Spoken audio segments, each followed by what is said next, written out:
Disputed personality بنا کے رکھ دیا ہے نہیں، معاذ اللہ، کوئی شک نہیں، لیکن یہ کہ ایک فتنہ اٹھا، فتنۃ الکبریٰ، اور حضرت عثمان رضی اللہ تعالیٰ عنہ کو انہوں نے بدنام کیا، لہذا اس کے نام سے اور بٹا لگ گیا، یہ مصحف عثمان ہے۔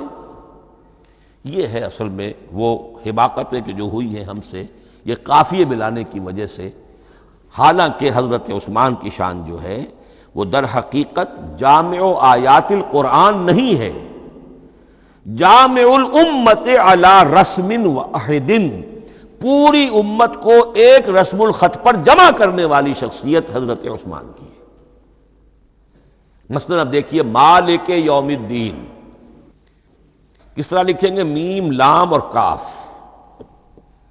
میم الف اور لام اور کاف لکھیں گے آپ، یہ غلط ہو جائے گا، میم پر کھڑا زبر ہوگا اور اس کو مالک پڑھیں گے، میم پر اگر کھڑا زبر نہیں ہے پڑا زبر ہے تو ملک پڑھیں گے، اور قراتوں میں یہ دونوں موجود ہے، ملک یوم الدین بھی ہے اور مالک یوم الدین بھی ہے۔ اگر آپ نے میم الف لکھ دیا ایک قرات نکل گئی، اب وہ اس میں آ ہی نہیں سکتی، وہ تو مالک ہی پڑھا جائے گا۔ یہ زیر زبر بھی جو لگے ہیں قرآن مجید میں، یہ بھی حجاج ابن یوسف کے زمانے میں لگے، اس سے پہلے نہیں تھے۔ اور یہ رموز و اوقاف، یہ آیتوں کے نشان اور یہ وقفہ بیچ میں، یہ بھی حجاج ابن یوسف کے زمانے کی چیزیں ہیں، ورنہ عربوں کے لیے تو ان کی اپنی زبان تھی، انہیں ان چیزوں کی ضرورت ہی نہیں تھی۔ آپ کو معلوم ہے پرانے زمانے کے جو منشی ہوتے تھے، انشاء پرداز، وہ جب خط لکھتے تھے تو اس میں نقطے وغیرہ نہیں لگاتے تھے۔ جس کو خط لکھا جا رہا ہے وہ توہین سمجھے گا کہ شاید مجھے جاہل سمجھا کہ نقطے بھی لگا کے بھیجا جا رہا ہے خط پر، گویا کہ میں تو سمجھ ہی نہیں سکتا بغیر نقطوں کے۔ تو یہ جو ہے پرانے جو شکستہ خطوط لکھے جاتے تھے ان کا یہ انداز تھا، لہذا کوئی نقطے وغیرہ نہیں تھے، یہ بھی بعد میں لگے۔ تو ملک یوم الدین، مالک یوم الدین، اس کی رسم آئے گا میم لام کاف، کھڑا زبر ہے مالک یوم الدین اور ویسے پڑا زبر ہے ملک یوم الدین۔ یہ رسم الخط ہے جس پر کہ حضرت عثمان رضی اللہ تعالی عنہ نے پوری امت کو جمع کر دیا، اور اس کے نسخے تیار کرا کے، مختلف روایات میں آتا ہے 5 یا 7 نسخے تھے، ایک مدینہ منورہ میں رکھا اپنے پاس، اور اسی پر ان کے خون کے دھبے بھی ہیں، اور وہ نسخہ قرآن مجید کا اب استنبول کے اندر ہے، توپ کاپی کا جو عجائب خانہ ہے، عجائب گھر ہے، جس میں جہاں نوادرات کے ساتھ ساتھ حضور کے بھی کچھ تبرکات اور جمع ہیں، وہاں وہ نسخہ موجود ہے۔ اس میں انگلی جو کٹی تھی حضرت نائلہ جو ان کی اہلیہ تھیں، جب وار کیا گیا ہے حضرت عثمان پر، قرآن پڑھ رہے تھے، انہوں نے روکا اپنے ہاتھ سے تو ان کی انگلی کٹی اور اس کے خون کے قطرے جو ہیں وہ مصحف پر آئے۔ تو یہ وہ قرآن، پھر انہوں نے ایک مکہ مکرمہ میں، ایک دمشق میں، ایک کوفے میں، ایک یمن، ایک بحرین، ایک بصرہ، مختلف جگہوں پر وہ آفیشل ورشن قرآن کا صرف رسم الخط اسکرپٹ کے اعتبار سے۔ لیکن اب پھر نوٹ کر لیجئے، قرآن مرتب ہو چکا، مدون ہو چکا دور نبوی میں، لیکن کتابی شکل میں نہیں، سینوں میں محفوظ۔ دور خلافت ابی بکر میں وہ کتابی شکل میں لایا گیا، اور اس کے لیے پھر بحث ہوئی کہ اب اس کا نام کیا رکھا جائے۔ اس کے لیے کئی نام تجویز ہوئے، سفر بھی، انجیل بھی، وغیرہ وغیرہ، لیکن پھر اس کو حضرت عبداللہ ابن مسعود رضی اللہ تعالی عنہ نے اہل حبشہ سے استشہاد کرتے ہوئے مصحف نام رکھا، مصحف۔ یہ مصحف بن گیا حضرت ابو بکر کے زمانے میں، لیکن مصحف کی قرات کے جو فرق ہو رہے تھے تو وہ لکھنے کے اندر بھی فرق آنا شروع ہو گیا، اس کو دور کیا حضرت عثمان نے، اس کا آفیشل ورشن تیار کروایا، ایک رسم الخط پر پوری امت کو جمع کر دیا، باقی جو نسخے تھے انہیں آپ نے پھر ضائع کر دیا، تاکہ کوئی اور یہ نہ رہے کہ اب یہ بھی ایک تھا پرانا نسخہ نکل آیا، اس میں تو یہ لفظ اس طرح لکھا ہوا ہے۔ تو جامع الامت علی رسم واحد، ایک ہی رسم الخط پر پوری امت کو جمع کرنے والی شخصیت وہ حضرت عثمان کی ہے رضی اللہ تعالی عنہ۔ بہرحال یہ نوٹ کیجئے کہ یہ مرحلہ بھی حضرت عثمان کے زمانے میں، تو یوں سمجھیے کہ حضرت عثمان کا پورا عہد بھی آپ جوڑ لیں تو آپ کی جو شہادت ہے وہ تقریباً یوں سمجھیے کہ حضور کے انتقال کے وہ 25 برس بعد ہے، گویا ربع صدی کے اندر اندر حضور کے انتقال کے بعد، چوتھائی صدی کے اندر اندر سارے مراحل طے ہو گئے۔ یہی وجہ ہے، میں نے شروع میں آپ کو بتایا تھا کہ پوری دنیا یہ مانتی ہے کہ آج جو قرآن مسلمانوں کے پاس ہے یہ ہے وہی جو محمد عربی صلی اللہ علیہ وسلم نے اپنی امت کو دیا تھا۔ یہ دوسری بات ہے کہ ہم سمجھتے ہیں کہ محمد عربی صلی اللہ علیہ وسلم کو یہ اللہ کے کلام کی صورت میں حضرت جبرائیل نے پہنچایا تھا، وہ اس کو نہیں مانتے، لیکن یہ حصہ اس کا ماننے پر مجبور ہیں کہ وہ اصل قرآن اپنی اسی انٹیگریٹی کے ساتھ، اپنے پوری پیور، اس کا جو بھی ہے ٹیکسٹ پیور ہے اور اس کی انٹیگریٹی میں کوئی شک و شبے کی گنجائش نہیں ہے کہ یہ وہی شے ہے جو محمد نے اپنی امت کو عطا فرمائی تھی صلی اللہ علیہ وسلم۔ ایک آخری بات، چل میرے پاس 3 منٹ ہیں، یہ جو میں نے آپ کو ترتیب بتائی تھی قرآن کی، آیتیں، سورتیں، پھر حزب، اب اس میں ایک شے نوٹ کر لیجئے۔ آیت اللہ تعالیٰ کے علم و حکمت کا ایک نمونہ ہے، آیتوں کو جوڑ کر جب سورت بنائی تو آیتوں کے اندر جو ربط ہے، اس ربط آیات سے ایک اور معنی، ایک اور حکمت کا دروازہ کھلتا ہے۔ جیسے موتی ہے، ہر موتی بڑا خوبصورت ہے، لیکن جس ترتیب سے آپ نے پرویا، اس کو دھاگے میں ہار بنایا، اس ترتیب سے اس کا حسن دوبالا ہو جائے گا۔ ہر موتی کا اپنی جگہ پر ایک حسن ہے، لیکن اس ترتیب کی وجہ سے اس کے حسن کا ایک اور پہلو ظاہر ہوگا۔ اسی طرح قرآن مجید کی صورتوں میں ربط آیات بہت اہم ہے۔ ایک مرکزی مضمون ہوتا ہے ہر صورت کا، مرکزی مضمون، عمود، اور اس کے گرد وہ ساری آیتیں اس طریقے سے گھوم رہی ہوتی ہیں، جڑی ہوئی ہوتی ہیں، جیسے کہ ایک دھاگے کے اندر پروئے ہوئے موتی ہوتے ہیں کہ جس کی جو ہار کی شکل اختیار کرتے ہیں۔ دوسری بات یہ، اکثر و بیشتر صورتیں قرآن مجید میں جوڑوں کی شکل میں ہیں۔ ایک مضمون کا ایک پہلو اس جوڑے کے ایک فرد میں، اور دوسرا پہلو اسی کا دوسرے فرد میں۔ جیسے معوذتین، 2 صورتیں ہیں، مضمون ایک یہ تعوذ، معوذتین۔ الزہراوین، سورہ بقرہ، سورہ آل عمران کو کہا گیا الزہراوین، حضور نے فرمایا 2 نہایت تابناک صورتیں، بڑی روشن صورتیں۔ جیسے آپ دیکھیں گے یا ایھا المدثر یا ایھا المزمل قم اللیل الا قلیلا یا ایھا المدثر قم فانذر، ایک ہی طرح کا اٹھان ہے، حضور سے خطاب ہو رہا ہے۔ سورۃ الضحیٰ، سورۃ الانشراح، یہ تمام جوڑوں کی شکل میں۔ اسی طرح سورہ طلاق، سورہ تحریم، یا ایھا النبی اذا طلقتم النساء فطلقوہن لعدتہن یا ایھا النبی لم تحرم ما احل اللہ لک تبتغی مرضات ازواجک۔ شوہر اور بیوی کے درمیان تعلق یا تو اتنا گہرا ہو جاتا ہے کہ ایک دوسرے کے لحاظ میں وہ حدود خدا بندی ٹوٹنے لگے، بیوی کی وجہ سے آپ نے کسی حرام شے کو حلال کر لیا یا حلال کو حرام کر لیا، بیوی کو ناپسند ہے وہ شے، تو حضور سے ذرا سا یہ ہو گیا تھا معاملہ۔ اپنی ازواج مطہرات حضرت عائشہ اور حضرت حفصہ رضی اللہ تعالیٰ عنہما، ان دونوں کی رضا جوئی کے لیے وہ خاص قسم کا شہد ہے، قسم کھا لی آپ نے کہ میں اسے استعمال نہیں کروں گا۔ لما تحرم ما احل اللہ لک، اے نبی آپ کیوں حرام کرتے ہیں اپنے اوپر وہ شے جو اللہ نے آپ کے لیے حلال کی ہے؟ تبتغی مرضات ازواجک، اپنی بیویوں کی رضا جوئی میں۔ یہ ایک انتہا ہوئی۔ دوسری انتہا کیا ہے؟ میاں اور بیوی میں اتنا بودھ ہو جائے کہ طلاق تک نوبت آ جائے۔ تو سورۃ التحریم ایک انتہا کو بیان کر رہی ہے، سورہ طلاق اگلی اس کے ساتھ جڑی ہوئی وہ دوسری انتہا کو بیان کر رہی ہے۔ سورہ صف حضور کے مقصد بعثت کو بیان کر رہی ہے، سورہ جمعہ آپ کے طریقہ کار کو بیان کر رہی ہے۔ اس طرح قرآن مجید کی اکثر و بیشتر صورتیں جو ہیں وہ جوڑوں کی شکل میں ہیں۔ میرا خیال یہ ہے کہ وقت ختم ہو گیا ہے، اس مضمون کا تھوڑا سا حصہ باقی ہے، وہ انشاءاللہ میں اگلی نشست میں لوں گا۔ بارک اللہ لی ولکم فی القرآن العظیم ونفعنی وإیاکم بالآیات والذکر الحکیم۔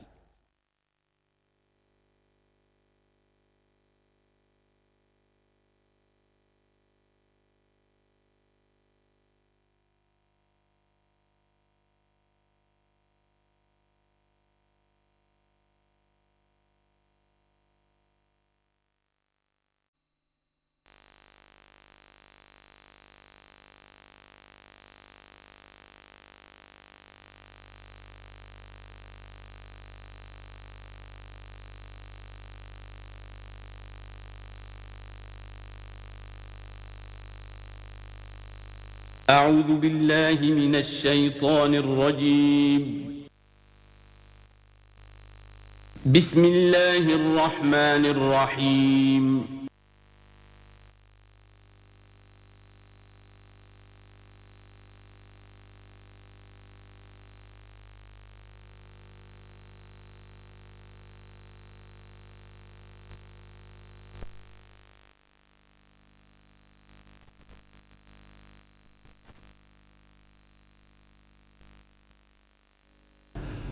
الحمد للہ وکفیٰ والصلاة والسلام علی عبادہ الذین اصطفیٰ خصوصاً علی افضلہم وخاتم النبیین محمد الامین وعلی معین. اما بعد فاعوذ باللہ من الشیطان الرجیم. بسم اللہ الرحمن الرحیم.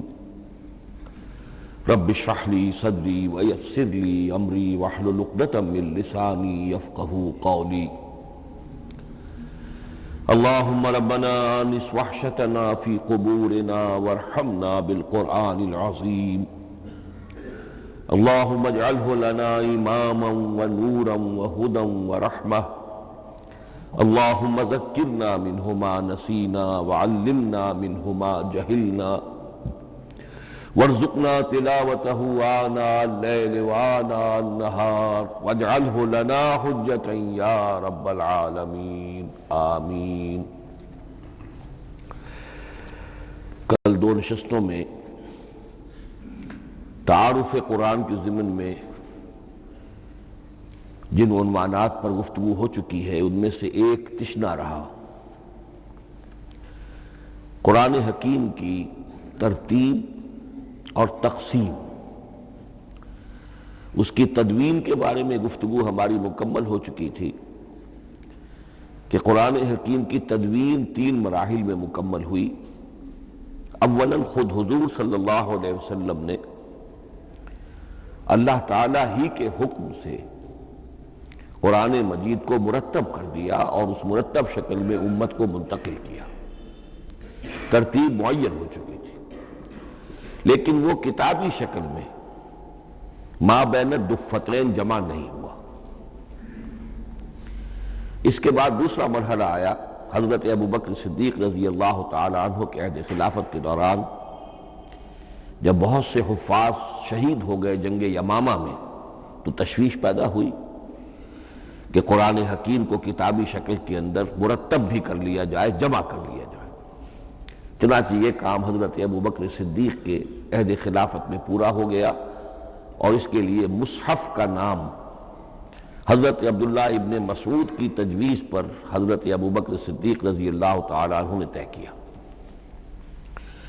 لیکن اس کے چونکہ ابھی پڑھنے کے انداز میں لوگوں کو کافی آزادی دی گئی تھی کہ اپنے اپنے لہجے کے مطابق لوگ پڑھ سکتے ہیں، تو اس سے محسوس ہوا کہ اب اس کے لکھنے کے انداز میں بھی فرق آ رہا ہے.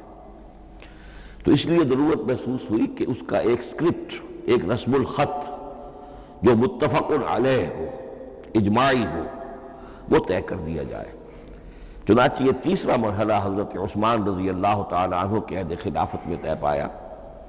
اسی لیے اس کو مصحف عثمانی کہتے ہیں، اس لیے کہ وہ رسم الخط اب ہمیشہ ہمیشہ کے لیے طے ہے. اس کے آفیشل نسخے تیار کیے گئے اور بڑے بڑے شہروں میں جو بھی اس وقت اس مسلمان ممالک تھے ایک ایک نسخہ بھیج دیا گیا اور باقی نسخے جو ہیں وہ طرف کر دیے گئے. تو اس طریقے سے گویا کہ ربع صدی کے اندر یہ تینوں مرحلے جو ہیں مکمل ہو گئے ہیں. اور جیسا کہ میں نے عرض کیا، سب تسلیم کرتے ہیں کہ جو قرآن آج ہمارے پاس ہے وہ وہی ہے بعینہ ہی جو محمد الرسول اللہ نے اپنی امت کو دیا تھا. البتہ جہاں تک قرآن کی ترتیب اور تقسیم کا تعلق ہے، بعض باتیں تو میں بیان کر چکا ہوں، ان کا صرف اجمالی اعادہ کروں گا. نمبر 1 یہ کہ قرآن کی جو بیسک یونٹ ہے، بنیادی اکائی، وہ آیت ہے. آیت کو ہم جملہ نہیں کہہ سکتے، آیت کو ورس نہیں کہہ سکتے، مصرع نہیں کہہ سکتے، اس کی اسی اصطلاح کو ہمیں ریٹین کرنا ہوگا. آیتیں چھوٹی بھی ہیں، بڑی بھی ہیں. آیتیں صرف حروف مقطعات پر بھی مشتمل ہیں اور مرکبات ناقصہ پر بھی مشتمل ہے، پورے جملے کی ایک آیت بھی ہے اور کئی جملوں پر ایک آیت بھی مشتمل ہے۔ یہ تمام امور توقیفی ہیں، یعنی حضور صلی اللہ علیہ وسلم کے بتانے پر موقوف علیہ، ان میں کسی کے اجتہاد کو، کسی منطق، کسی گرامر، کسی نحو، کسی بیان کے کسی اصول کو کوئی دخل نہیں۔ جہاں تک آیتوں کی تعداد کا تعلق ہے وہ مختلف فی ہے، وہ اتفاقی نہیں ہے، اس لیے کہ 6,500 کے لگ بھگ آیات ہیں۔ فرق کیوں ہے؟ ایک بڑا فرق تو اس وجہ سے واقع ہو جاتا ہے کہ تمام سورتوں کے آغاز میں جو آیت بسم اللہ لکھی ہوئی ہے اس کے ضمن میں ایک اختلاف ہے کہ آیا ہر مرتبہ اس آیت کو کاؤنٹ کیا جائے یا نہ کیا جائے۔ صرف ایک سورت ہے سورہ توبہ جس کے شروع میں آیت بسم اللہ نہیں ہے، باقی 113 سورتوں کے آغاز میں بسم اللہ لکھی ہوئی ہے، تو بعض حضرات اس کو سمجھتے ہیں کہ یہ کاؤنٹ نہیں کی جائے گی، بلکہ یہ تو در حقیقت صرف سورتوں کے درمیان فصل اور فرق قائم کرنے کے لیے یہ آیت بسم اللہ لکھ دی گئی ہے۔ تو آپ سمجھیے کہ جو اس پہ اختلاف ہوگا تو 113 کی عدد کا فرق تو اسی سے واقع ہو جائے گا۔ بعض اور مقامات پر بھی آیات کی تعداد میں قدر اختلاف ہے وہ روایات ہی کی بنیاد پر، کسی شخص کو خود یہ حق حاصل نہیں ہے کہ وہ اس میں کوئی فرق کر سکے، تبدیلی کر سکے۔ بہرحال 6,500 کے لگ بھگ آیات ہے قرآن حکیم کی۔ آیتیں مل جل کر سورتوں کی شکل میں ہیں، ان کی تعداد متفق علیہ ہے 114۔ سورت سور سے بنا ہے، سور کے معنی فصیل ہے، گویا کہ ہر سورت جو ہے وہ اللہ تعالیٰ کے علم، معرفت، حکمت کا ایک شہر ہے۔ سورتوں میں آیات کے باہمی ربط کے حوالے سے اس کے معنی کے اندر اور اس کی حکمتوں کے اندر اضافہ ہوتا ہے، ربط آیات، اور جس طریقے سے کہ مختلف موتیوں کو پرو دیا جائے ایک دھاگے میں، اس سے ہار وجود میں آئے، جو ترتیب ہوگی موتیوں کی اس سے ان موتیوں کا حسن دوبالا ہو جائے گا۔ ایسے ہی معاملہ آیات قرآنیہ کا ہے کہ جو ایک سورت کے اندر ہے اور ہر سورت کا ایک مرکزی مضمون یا عمود ہوتا ہے اور تمام آیتیں اس سے منطلق اور اس سے منسلک ہوتی ہیں۔ ان سورتوں کے بعد جیسا کہ میں نے عرض کیا، دور صحابہ میں ہمیں صرف ایک اصطلاح اور ملتی ہے، حزب اور یا منزل۔ وہ اس سہولت کے لیے کہ اگر ایک ہفتے میں پورا قرآن ختم کرنا ہو، اس کی تلاوت مکمل کرنی ہو تو روزانہ ایک حزب پڑھ لیا جائے۔ یہ چونکہ دور صحابہ میں بھی مذکور ہے، لہذا اس میں ہم دیکھتے ہیں کہ حسن موجود ہے، یعنی یہ کہ نہ تو یہ قباحت ہے کہ سورتوں کو توڑا گیا ہو، بلکہ پوری صورتیں شامل ہیں۔ کوئی مصنوعی مساوات قائم کرنے کی کوشش نہیں ہے، کوئی حزب نسبتاً تھوڑا سا زیادہ بڑا ہے، کچھ تھوڑا سا چھوٹا ہے، لیکن تقریباً مساوی ہے۔ خام خواہ کی کوئی مصنوعی مساوات قائم کرنے کی کوشش نہیں ہے، اور اس کے باوجود یہ حسن موجود ہے کہ سورہ فاتحہ کو اگر ہم علیحدہ رکھ دیں کہ وہ پورے قرآن حکیم کے لیے ایک دباچہ اور مقدمہ ہے، تو پہلے حزب یا پہلی منزل میں 3 سورتیں، دوسرے میں 5، تیسرے میں 7، چوتھے میں 9، پانچویں میں 11، چھٹے میں 13، یہ سیڑھی ہے بالکل۔ اور جو آخری حزب مفصل کہلاتا ہے، اس میں چونکہ آخری پارے میں آپ کو معلوم ہے چھوٹی چھوٹی ہیں تو تعداد 65 ہے، وہ بھی جو آخری تعداد ہے 13 اس کا ملٹیپل ہے۔ بہرحال یہ حزب یہ بھی دور صحابہ میں اس کا تذکرہ ہمیں ملتا ہے۔ البتہ جو مزید تقسیم کی چیزیں ہمارے ہاں معروف ہیں وہ بات کی چیزیں، رکوع میں طویل صورتوں کو تقسیم کیا گیا تاکہ ایک رکعت میں اگر طویل صورت میں سے کوئی آیات پڑھنی ہے تو اس طرح پڑھی جائیں کہ مضمون ٹوٹے نہ۔ یہ حجاج ابن یوسف کے زمانے میں یہ کام ہوا ہے اور بڑے غور و فکر سے ہوا، اور واقعتاً محسوس ہوتا ہے کہ معنوی جو ربط اور تعلق ہے اس کو ملحوظ رکھا گیا ہے۔ لیکن جو دوسری تقسیم ہمارے ہاں معروف ہو گئی ہے وہ پاروں کی ہے۔ اول تو یہ معلوم نہیں کہ یہ تقسیم کب ہوئی، مجہول الزمان ہے یہ۔ نمبر 2 یہ کہ اس میں یہ زیادتی بھی نظر آتی ہے کہ سورتوں کی فصیلیں توڑ دی گئی ہیں۔ گویا کہ ایک مصنوعی مساوات قائم کرنے کے لیے کہ 30 دن میں اگر قرآن مجید ختم کرنا ہو، ہر مہینے میں ایک ختم قرآن کوئی شخص کرنا چاہے تو روزانہ ایک پارہ پڑھ کر، لیکن یہ کہ اس میں وہ حسن موجود نہیں ہے، بلکہ یہ قباحت موجود ہے کہ صورتیں کاٹ دی گئی۔ اس کے بعد اب جو بات مجھے عرض کرنی تھی وہ یہ ہے کہ زیادہ عرصہ نہیں گزرا کہ قرآن حکیم کی ترتیب اور تقسیم کے ضمن میں ایک اور حقیقت سامنے آئی ہے، اور یہ حقیقت یہ ہے کہ قرآن حکیم کی سورتوں کے گروپس ہیں۔ اب یہ چونکہ ایک بالکل ماضی قریب کا معاملہ ہے، اس سے پہلے یہ ذکر موجود نہیں تھا۔ اول تو یہ بات بھی مان لیجئے کہ قرآن مجید میں ترتیب اور نظم، اس کے بارے میں ہمارے اسلاف نے نہ کوئی زیادہ محنت کی اور نہ انہوں نے سمجھا کہ اس میں کوئی خاص ربط ہونا ضروری ہے۔ لیکن یہ کہ عہد حاضر میں مولانا حمید الدین فراہی رحمۃ اللہ علیہ ہندوستان میں ایک ایسے عالم پیدا ہوئے کہ جنہوں نے نظم قرآن کو اپنا خاص موضوع بنایا کہ یہ جو آیات باہم جوڑی گئی ہیں تو آخر کوئی حکمت ہے، سورتوں میں جو ربط قائم کیا گیا ہے یقیناً حکمت پر مبنی ہے، ورنہ سب سے سیدھی ترتیب تو جیسا کہ میں نے کل عرض کیا تھا یہ ہوتی ترتیب نزولی سے قرآن کو مرتب کر دیا جاتا۔ لیکن یہ کہ سورتیں آپ کو معلوم ہے طویل سورتوں میں ایسا بھی ہے کہ وہ ایک وقت میں نازل نہیں ہوئی بلکہ متعدد اوقات میں، اور سورہ بقرہ جو ہے وہ تقریباً 2 سال میں اس کی جو تنزیل ہے وہ مکمل ہوئی۔ تو پھر کن آیتوں کو جوڑنا، کس کو کہاں رکھنا ہے، کس کو کہاں رکھنا ہے، تو یہ حضور صلی اللہ علیہ وسلم نے خود کیا ہے، اللہ تعالیٰ کے حکم سے کیا ہے، تو یہ چیزیں حکمت سے خالی تو نہیں ہو سکتی۔ تو انہوں نے اس کو خاص اپنا موضوع بنایا اور ان کے سامنے بعض حقائق آئے ہیں، وہ حقائق ہیں جو اب میں آپ کے سامنے بیان کر رہا ہوں۔ اس میں ایک اشکال ہو سکتا ہے، اسے میں چاہتا ہوں کہ پہلے رفع کر دوں کہ یہ چیز اگر ہمارے اسلاف کے نظر میں نہیں آئی اور ان کی توجہ ادھر نہیں ہوئی تو یہ تو گویا کہ ایک بڑی مشکوک سی بات ہوگی۔ قرآن مجید کے علم کے ضمن میں گویا کہ متقدمین کے فہم پر ہمیں کچھ تان کرنا ہوگا، لیکن یہ بات درست نہیں ہے۔ قرآن مجید ایک ایسی کتاب ہے جس کے بارے میں خود حضور نے جو فرمایا لا تنقضی عجائبہ، اس قرآن کے عجائب کبھی ختم نہیں ہوں، ولا یخلق عن کثرت الرد، بار بار کے پڑھنے سے اس پر کوئی پرانا پن، کوئی بوسیدگی طاری نہیں ہوگی، ولا یشبع منہ العلماء، اور کبھی اہل علم اس سے سیری محسوس نہیں کریں گے۔ تو قرآن مجید لا تنقضی عجائبہ، جیسے جیسے دنیا آگے بڑھ رہی ہے، تمدن آگے بڑھ رہا ہے، علم انسانی جو ہے مادی فزیکل سائنسز کا علم آگے بڑھ رہا ہے، قرآنی حقائق اور مبرہن ہو رہے ہیں اور واضح ہو رہے ہیں اور نکھر رہے ہیں۔ بہت سی باتیں ہمارے اسلاف کے علم میں نہیں آ سکتی تھی، اس لیے کہ ابھی انسانی معلومات کا دائرہ بہت ہی محدود تھا۔ ذوالقرنین کون تھے؟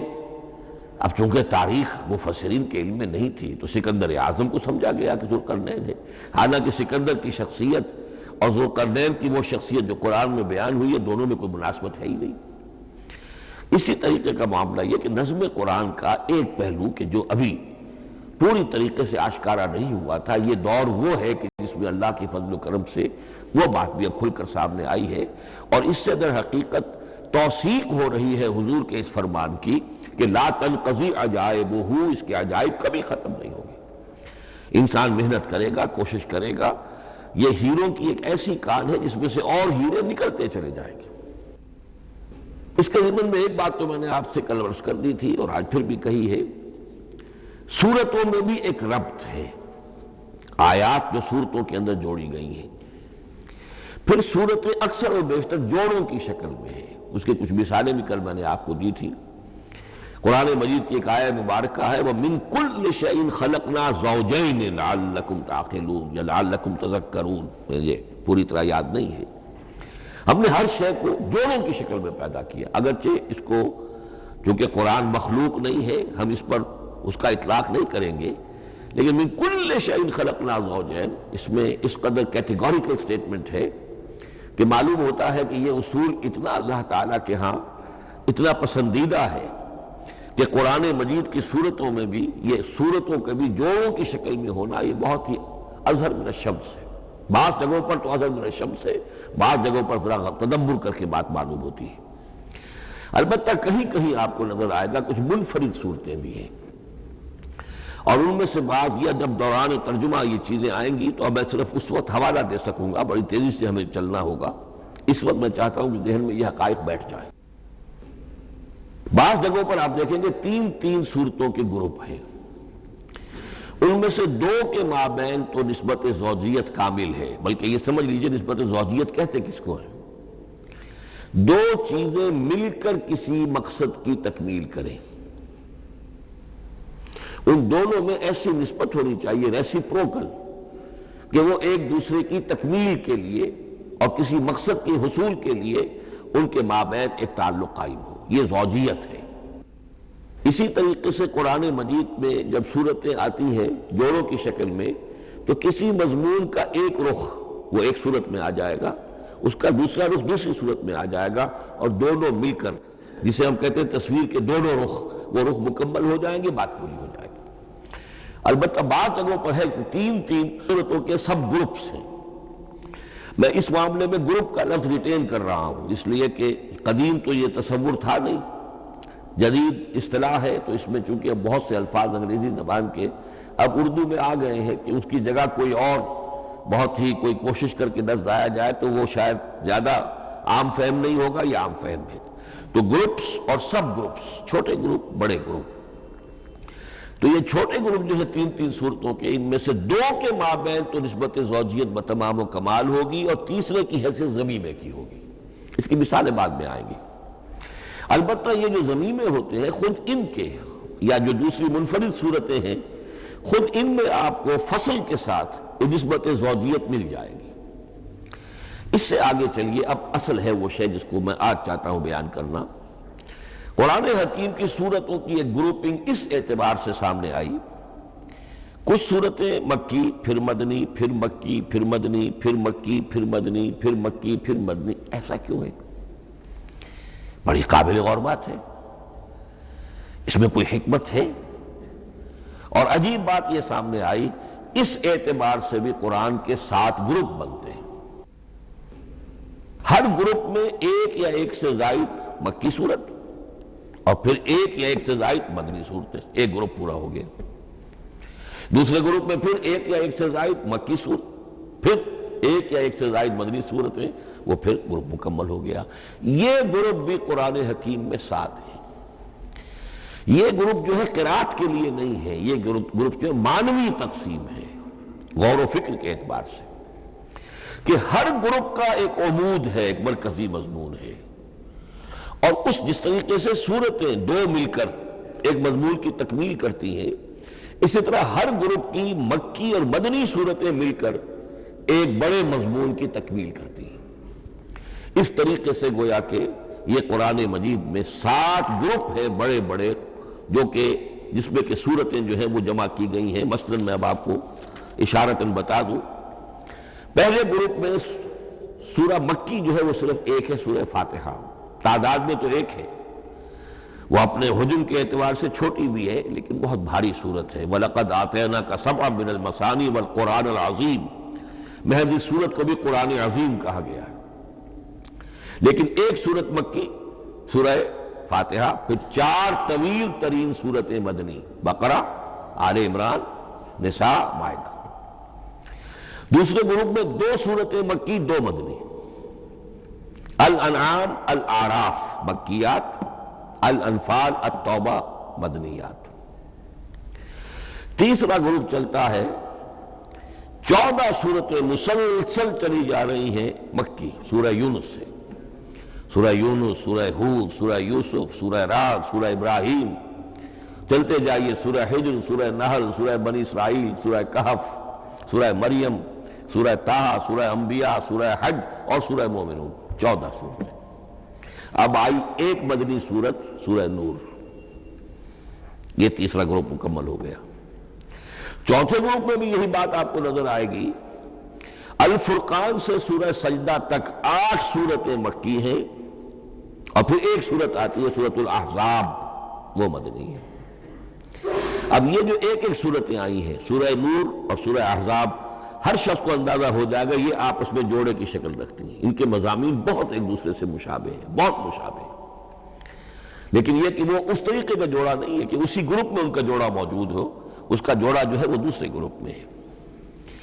پھر آئیے پانچواں گروپ ہے سورہ سبا سے احقاف تک، یہ 13 صورتیں مکی ہیں، اور پھر سورہ محمد صلی اللہ علیہ وسلم سے سورۃ الحجرات تک 3 صورتیں مدنی ہیں، یہ کل 16 صورتیں ہیں۔ چھٹے گروپ میں سورہ قاف سے سورہ واقعہ تک 7 صورتیں یہ مکی ہے، اور سورہ حدید سے سورہ طلاق تک 10 صورتیں مدنی ہیں، یہ 17 صورتیں ہیں۔ آخری جو ہے وہ سورۃ الملک سے سورۃ الاخلاص تک 46 صورتیں، اور سورہ معوذتین جو ہے یہ 2 ہے کہ جو مدنی ہے۔ بعض کا اس میں اختلاف ہے، وہ میں بعد میں عرض کروں گا، لیکن جو میری رائے ہے وہ میں آپ کے سامنے رکھ رہا ہوں۔ اس طریقے سے یہ 7 گروپ جو ہے قرآن مجید میں سورتوں کے وجود میں آئے۔ ہر گروپ کا ایک مرکزی مضمون ہے۔ مثلا پہلے گروپ کا مرکزی مضمون شریعت ہے۔ سورہ فاتحہ میں اہدنا الصراط المستقیم، اے اللہ ہمیں سیدھا راہ دکھا، سیدھے راستے کی ہدایت بخش۔ اب وہ سیدھا راستہ کیا ہے؟ شریعت خداوندی، شریعت الہی، اور شریعت مکمل ہو جاتی ہے ان 4 صورتوں میں۔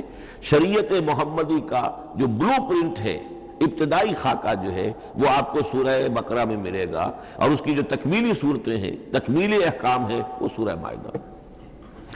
اس کے علاوہ اس گروپ میں جو زیادہ زور ہے وہ سابقہ امت مسلمہ سے گفت و شنید۔ سابقہ امت مسلمہ میں یہودی اور نصارہ دونوں شامل ہیں۔ اب ان پر جرح بھی ہے، ان پر تنقید بھی ہے، ان کو ملامت بھی ہے، ان کو ان کی قرارداد جرم ان کے خلاف جو ہے وہ بھی دی گئی ہے، اور پھر یہ کہ ان کو معزول کر کے اور نئی امت کو اس مقام پر نصب کرنے کا اعلان ہے، اور ان کو بڑی زوردار دعوت ہے کہ اب محمد پر ایمان لاؤ اور قرآن پر ایمان لاؤ صلی اللہ علیہ وسلم۔ یہ پہلا گروپ ہے۔ اسی طریقے سے ہر گروپ کا، اب یہ ساتھ ساتھ جب ہم چلیں گے تو میں تفصیل کے ساتھ بیان کرتا جاؤں گا کہ اس گروپ کا یہ مرکزی مضمون ہے، اور اس طور سے یہ صورتیں آپس میں ایک دوسرے کے ساتھ مربوط ہیں۔ ان گروپوں میں آپ نے دیکھا ہوگا کہ پہلے اور آخری گروپ ان کی ایک ریسیپروکل سی صورت ہے کہ پہلے گروپ میں مکی صورت صرف ایک چھوٹی سی، اور مدنی صورتیں 4-6 پارے سے زائد پر پھیلی، جبکہ آخری گروپ میں ساڑھے دونوں پارے جو ہے سورہ ملک سے شروع ہو کر مکی صورتوں پر مشتمل ہے، آخر میں آ کر چھوٹی چھوٹی صورتیں وہ مدنیات ہیں۔ یہ ایک دوسرے کے بالکل ریسیپروکل ہیں، کانورس۔ لیکن دوسرا گروپ ادھر سے اور دوسرا ادھر سے، یعنی چھٹا، یہ بڑے متوازن ہیں۔ 2 صورتیں مکی، 2 مدنی، اور ادھر 7 صورتیں مکی اور 10 مدنی، لیکن 7 صورتیں جو ہیں وہ 3 رکوعوں کی ہیں، ان میں سے ایک 4 رکوع کی بھی ہے، اور اکثر و بیشتر وہ جو دوسری ہے وہ 2 رکوعوں کی ہے، تقریباً متبادل بنتی ہے۔ تو درمیان میں جو ہے ان میں جو مدنی صورتوں کا حصہ بہت کم ہے، اکثر و بیشتر جو ہے وہ مکی صورتیں ہیں۔ ان مکی صورتوں کے اندر بھی جو 6 گروپ تقریباً بنتے ہیں، اس لیے کہ پہلی گروپ کے اندر تو مکی صورت صرف سورہ فاتحہ ہے، تو ان میں سے پہلے 2 گروپوں میں رسالت کا مضمون مرکزی مضمون ہے، درمیانی 2 گروپوں میں توحید کا مضمون مرکزی مضمون ہے، آخری 2 گروپوں میں انذار آخرت کا مضمون مرکزی مضمون ہے۔ آخری صورتیں آپ کو معلوم ہے سورہ قاف سے شروع ہو کر تو پھر یہ انذار آخرت جو ہے ان سب کا مرکزی مضمون ہے۔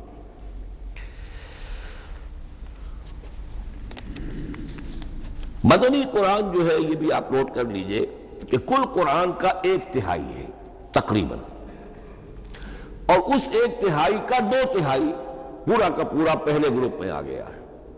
سورہ بقرہ، سورہ آل عمران، سورہ نساء، سورہ مائدہ۔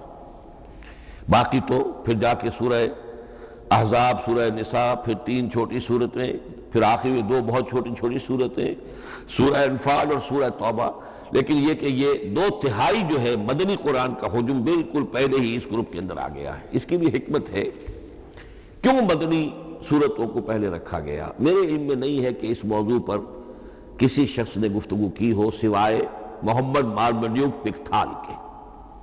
میرے علم کی حد تک ہو سکتا ہے کہ کسی اور مفسر نے، کسی محقق نے کوئی بات کہی ہو، اس سے بھی زیادہ وزنی کہی ہو، لیکن میرے علم کی حد تک مارمڈیوک پکتھال نے اپنے جو ترجمہ کیا ہے انگریزی میں، اس کے دیباچے میں اس موضوع پر گفتگو کی ہے، بڑی بہت ہی عمدہ بات کہی ہے۔ انہوں نے کہا کہ جب یہ قرآن نازل ہو رہا تھا تو اصل اہمیت ایمان کی تھی، پہلے لوگ ایمان لائیں اور پھر جو ایمان لائے ان کو پھر احکام دیے گئے کہ یہ کرو اور یہ نہ کرو، یہ حلال ہے، یہ حرام ہے، یہ فرض ہے، وغیرہ وغیرہ۔ لیکن جب ایک امت وجود میں آ گئی، امت کے وجود میں آنے کے بعد اب نسلاً مسلمان پیدا ہو رہے ہیں، ان کے ہاں اب ضرورت پہلے اسلام کی ہے، چاہے بچہ چھوٹا ہی ہے پہلے اسے احکام سکھائے جائیں گے، بچہ چھوٹا ہی ہے نماز پڑھنی سکھائی جائے گی، بچہ چھوٹا ہی ہے روزہ رکھنا سکھایا جائے گا۔ تو امت کے اس طرح تشکیل پا جانے کے بعد اب اصل اہمیت جو ہے وہ احکام کی ہو گئی ہے، احکام اب مقدم ہے اور ایمان کا معاملہ جو ہے وہ اس کے بعد مؤخر ہے۔ کوئی شخص بالغ ہوگا، ذہین ہوگا، فطین ہوگا، غور و فکر کی صلاحیت سے اگر اللہ تعالیٰ نے اسے بہرور کیا ہوگا پھر وہ حقیقت ایمان تک رسائی حاصل کرے گا، ورنہ یہ ہے کہ عام ایک مسلمان جو ہے اسے جہاں تک احکام کا تعلق ہے ان پر تو عمل کرنا ہی ہے۔ تو یہ بڑی میں سمجھتا ہوں کہ ذہانت پر مبنی بات ہے کہ جو محمد مارملیو پکتھال نے کہی ہے اور مجھے اس سے اتفاق ہے۔ اب آئیے اگلا معاملہ، اگلی بحث، اگلا موضوع، قرآن کا موضوع کیا ہے؟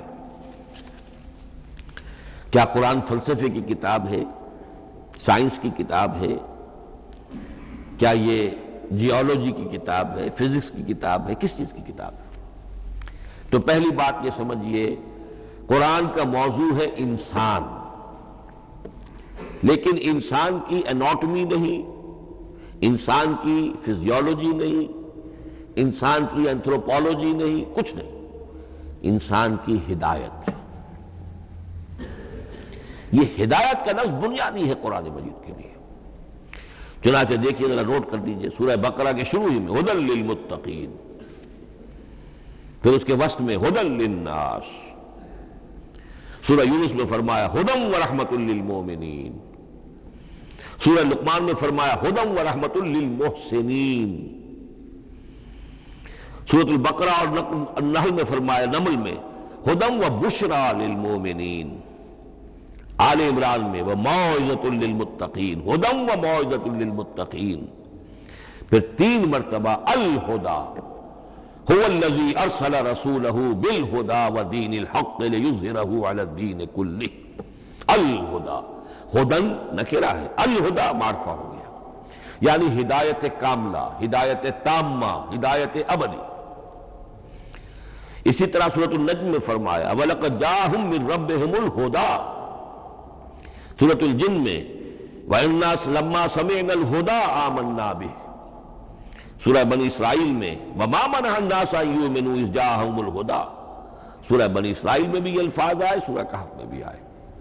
تو قرآن کا موضوع ہے ہدایت، اور اس کو اب ذہن میں رکھیے کہ انسان کے علم کے 2 گوشے ہیں۔ علم انسانی 2 حصوں میں منقسم ہے، ایک حصہ ہے فزیکل ورلڈ کا علم جو حواس کے ذریعے سے حاصل ہوتا ہے، مادی حقائق ان کا علم۔ حواس 5 ہمارا دیکھنا، سننا، سونگنا، چکھنا، چھونا، یہ تمام صلاحیتیں ہیں، ان سے کچھ معلومات حاصل ہوتی ہیں، اور عقل کا یہ کمپیوٹر ان کو پروسیس کرتا ہے، اس سے نتائج نکالتا ہے، نتائج نکال کے سٹور کر لیتا ہے۔ پھر مزید کوئی معلومات حواس کے ذریعے سے حاصل ہوتی ہیں، اب ان کو وہ پھر پروسیس کر کے جو سابق میموری سٹورڈ ہے اس کے ساتھ ریکنسائل کر کے کوئی اور نتیجہ اخذ کرتا ہے۔ اس طرح رفتہ رفتہ رفتہ رفتہ انسان کا یہ علم بڑھتا چلا جا رہا ہے، اور ہم نہیں کہہ سکتے کہ ابھی اور کہاں تک جائے گا۔ آج سے چند 100 سال پہلے بھی انسان تصور نہیں کر سکتا تھا کہ انسانی علم وہاں پہنچ جائے گا جہاں آج پہنچ چکا ہے۔ اس علم کا وحی سے کوئی تعلق نہیں، اس علم کا تعلق ہے علم اسماء سے، جو حضرت آدم میں ودیعت کر دیے گئے تھے بالکل شروع میں۔ سورہ بقرہ کا 4تھا رکوع جو ہے اس کے شروع میں ذکر ہے وَعَلَّمَ آدَمَ الْأَسْمَاءَ كُلَّهَا، اللہ نے آدم کو تمام نام سکھا دیے۔ اور اس کے آخر میں ذکر ہے جب آدم کو اور حوا کو حکم دیا گیا کہ اب زمین میں جا کر اور وہاں کا چارج سنبھالو، تو فرمایا وَإِمَّا يَأْتِيَنَّكُم مِّنِّي هُدًى فَمَن تَبِعَ هُدَايَ فَلَا خَوْفٌ عَلَيْهِمْ وَلَا هُمْ يَحْزَنُونَ۔ وہ علم ہدایت ہے، یہ دو چیزیں بالکل علیحدہ ہیں۔ علم اسماء در حقیقت یوں سمجھئے کہ جیسے آم کی گٹھلی میں پورا آم کا درخت ہوتا ہے، وہی تو گٹھلی ہے جو آپ زمین میں دباتے ہیں، پھر اگر پانی وہاں پڑتا ہے، زمین میں روئیدگی بھی ہے، وہ گٹھلی پھٹے گی، وہ جو اس میں سے دو پتے نکلیں گے، وہ پتے اوپر بڑھیں گے، درخت بنے گا۔ وہ پورا درخت جو ہے آم کی گٹھلی میں موجود تھا، صرف اسے پورا درخت بننے میں 2 سال 3 سال 4 سال لگیں گے، لیکن درخت موجود تھا، پوٹینشلی بالقوہ پورا درخت آم کی گٹھلی میں موجود تھا۔ ایکچولی بالفعل وہ آم کا درخت جو ہے کئی سال کے اندر وجود میں آیا۔ بعین ہی یہ معاملہ ہے، کل مادی حقائق کا کل علم حضرت آدم علیہ السلام کے وجود میں ودیعت کر دیا گیا پوٹینشلی۔ اب اس کی ایکسفولیشن ہو رہی ہے، وہ بڑھتا جا رہا ہے، برگ و بار لا رہا ہے۔ اور یہ علم جو ہے اس کا تعلق جیسا کہ میں نے عرض کیا آسمانی ہدایت سے نہیں ہے، اب یہ خود رو پودا ہے، بڑھتا چلا جا رہا ہے، اور کہاں تک پہنچے گا؟ علامہ اقبال نے صحیح تعبیر کی ہے، عروج آدم خاکی سے انجم سہمے جاتے ہیں کہ یہ ٹوٹا ہوا تارا مہ کامل نہ بن جائے۔ علامہ کی زندگی میں تو انسان نے چاند پر قدم نہیں رکھا تھا، لیکن یہ کہ اب تو چاند پر قدم رکھ کر انسان آ چکا۔ تو عروج آدم خاکی سے انجم سہمے جاتے ہیں کہ یہ ٹوٹا ہوا تارا مہ کامل نہ بن جائے۔ یہ ہے انسانی علم۔ اس انسانی علم کے ساتھ اگر وہ علم وہی علم ہدایت نہ ہو تو یہ علم جو ہے بجائے خیر کے شر بن جاتا ہے۔ آج وہ شیطانی قوت بن چکا ہے، وہ علم ہلاکت کا سامان بن چکا ہے، تباہی کا ذریعہ بن چکا ہے۔ لیکن اس کے ساتھ دوسری بات ضروری تھی جو کہ وحی کے ذریعے سے آنے والا علم تھا، فَإِمَّا يَأْتِيَنَّكُم مِّنِّي هُدًى فَمَن تَبِعَ هُدَايَ فَلَا خَوْفٌ عَلَيْهِمْ وَلَا هُمْ يَحْزَنُونَ۔ یہ علم الہدایت جو ہے یہ در حقیقت قرآن حکیم میں آ کر مکمل ہو گیا ہے۔ اس کے لیے بھی میں چاہتا ہوں کہ بات آپ سمجھ لیں، اس میں جو ارتقاء ہوا ہے، پہلی کتابیں نازل ہوئی ان میں بھی ہدن تو تھی، کل بھی میں نے آپ کو آیت سنائی تھی سورہ مائدہ کی، اِنَّا أَنزَلْنَا التَّوْرَاةَ فِيهَا هُدًى وَنُورٌ، ہم نے تورات نازل کی تھی، اس میں ہدایت بھی تھی، نور بھی تھا۔ اسی رکوع میں 7واں رکوع ہے وہ سورہ مائدہ کا، انجیل کے بارے میں فِيهَا هُدًى وَنُورٌ، اس میں بھی ہدن بھی تھی، ہدایت بھی تھی، نور بھی تھا۔ لیکن یہ ہدایت اور یہ نور درجہ بدرجہ ترقی کر رہا ہے، یہاں تک کہ کامل ہوا ہے، قرآن میں آ کر الہدا بن گیا ہے۔ اب یہ ہدن نہیں، الہدا، کامل ہدایت نامہ۔ اس کی وجہ کیا ہے؟ دیکھیے، ایک بچے کو اگر آپ تعلیم دینا چاہتے ہیں تو اس کی ذہنی سطح کو ملحوظ رکھے بغیر تو نہیں دے سکتے۔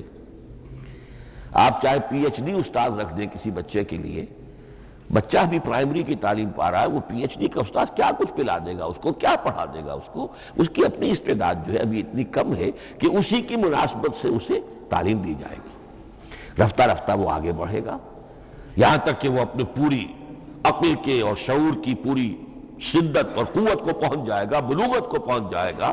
اب اسے آخری علم پڑھایا جائے گا، اب اسے فلسفہ پڑھایا جائے گا، پہلے وہ ہسٹری پڑھ رہا تھا، اب فلسفی آف ہسٹری پڑھے گا۔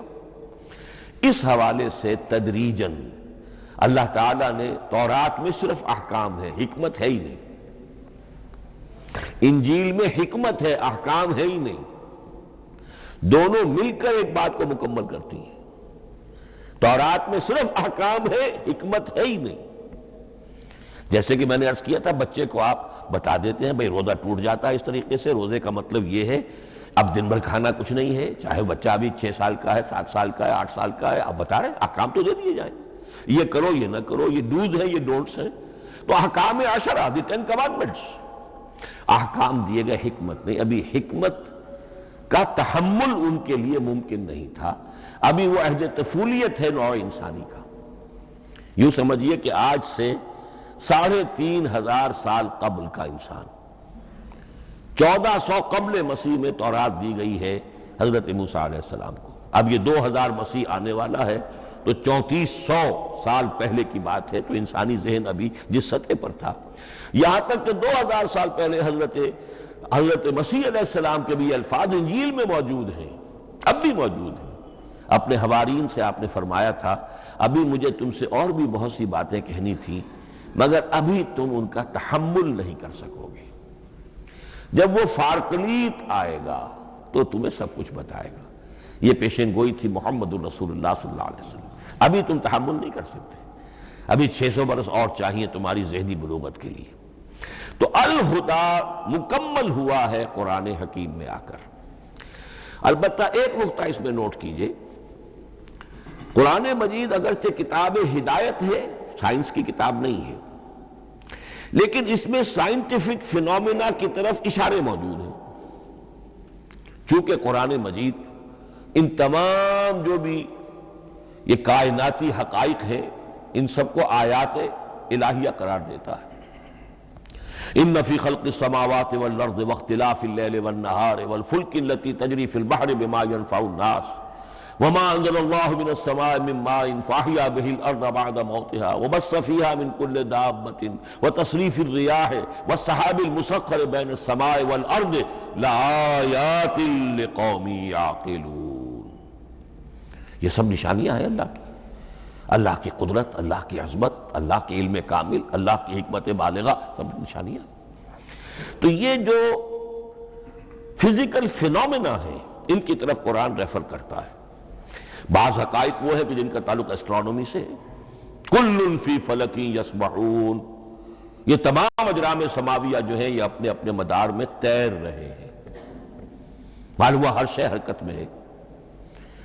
انسان پر تو ایک دور ایسا گزرا ہے وہ یہ سمجھتا تھا زمین ساکن ہے اور سورج حرکت کر رہا ہے، پھر ایک دور آیا کہا نہیں سورج ساکن ہے، زمین حرکت کرتی ہے، اس کے لیے چکر لگاتی ہے، اور آج ہمیں معلوم ہوا ہر شے حرکت میں، ہر شے۔ سورج کا بھی اپنا ایک مدار ہے، اس میں وہ حرکت کر رہا ہے اپنے پورے کنبے کو لے کر، یہ پورا سولر سسٹم اس کا کنبہ ہے، اس پورے کنبے کو لے کر وہ بھی ایک مدار میں حرکت کر رہا ہے۔ تو معلوم ہوا کل فی فلک یسبحون۔ اب یہ کل کا لفظ جس طرح منقع ہو کر، جس طرح مبرہن ہو کر، جس شان کے ساتھ آج وہ عویدہ ہوا ہے، واضح ہوا ہے، آج سے پہلے انسان کو معلوم نہیں تھا۔ تو یہ جو فزیکل فینومینا ہے جن کی طرف قرآن مجید ریفر کرتا ہے، یہ اگرچہ قرآن کا اصل موضوع نہیں ہے، لیکن ایک بات جان لیجئے کہ قرآن مجید میں ان فزیکل فینومینا کے بارے میں جو بات کہی گئی ہے وہ غلط نہیں ہو سکتی، اور یہ وہ حقیقت ہے کہ جو اس دور میں آ کر اتنی واضح ہوئی ہے۔ آپ نے نام سنا ہوگا ڈاکٹر مورس بکائی کا، یہ فرانسیسی سرجن تھے، انہوں نے مطالعہ کیا، کمپیریٹو اسٹڈی کی، قرآن بائبل دونوں کی، بائبل سے مراد اولڈ ٹیسٹمنٹ نیو ٹیسٹمنٹ دونوں، اور وہ اس نتیجے پر پہنچا کہ پورے قرآن میں کوئی ایک لفظ ایسا نہیں ہے جسے ہماری ساری سائنسی انکشافات میں سے کسی نے غلط ثابت کیا، جبکہ تورات میں بے شمار چیزیں ایسی ہیں کہ سائنس انہیں غلط ثابت کر چکی ہے۔ The science, the Quran and the Bible. اب یہ بات بڑی اہم ہے، اس کو بڑی خوبصورت انداز میں ڈاکٹر رفیع الدین مرحوم نے کہا ہے کہ یہ کائنات اللہ کا فعل ہے، عمل ہے، اس کی تخلیق ہے، اس کی تدبیر ہے، اور قرآن اللہ کا قول ہے۔ قول و عمل میں تضاد ممکن نہیں، عام انسان کے قول و عمل میں تضاد ممکن نہیں، اللہ کے قول و فعل میں اور قول و عمل میں تضاد ہو سکتا ہے۔ ہاں یہ ہو سکتا ہے کہ ایک دور میں انسانوں نے بات سمجھی نہ ہو، ان کا ذہن وہاں تک پہنچا نہ ہو، ان کی معلومات کا دائرہ ابھی اس حد تک ہو کہ ان حقائق تک نہ پہنچا ہو، لیکن جیسے جیسے وقت آئے گا مزید حقائق منکشف ہوں گے اور یہ بات اور زیادہ سے زیادہ واضح سے واضح تر ہوتی چلی جائے گی کہ جو کچھ قرآن میں لکھا ہے وہی برحق ہے۔ ہاں آج سے پہلے انسانی ذہن اس حد تک رسائی حاصل کرنے کا اہل نہیں تھا، اور یہ ہے در حقیقت آیت قرآن حکیم کی۔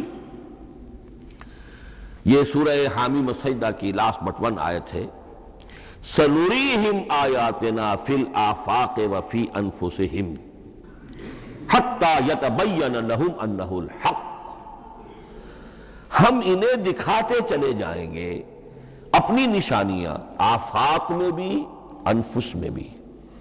سَنُرِيهِمْ آیاتنا فِي الْآفَاقِ وَفِي أَنفُسِهِمْ حَتَّى يَتَبَيَّنَ لَهُمْ، یہاں تک کہ یہ بات پوری طرح نکھر کر مبرہن ہو کر ان کے سامنے واضح ہو جائے گی، أَنَّهُ الْحَقُّ، کہ قرآن حق ہے۔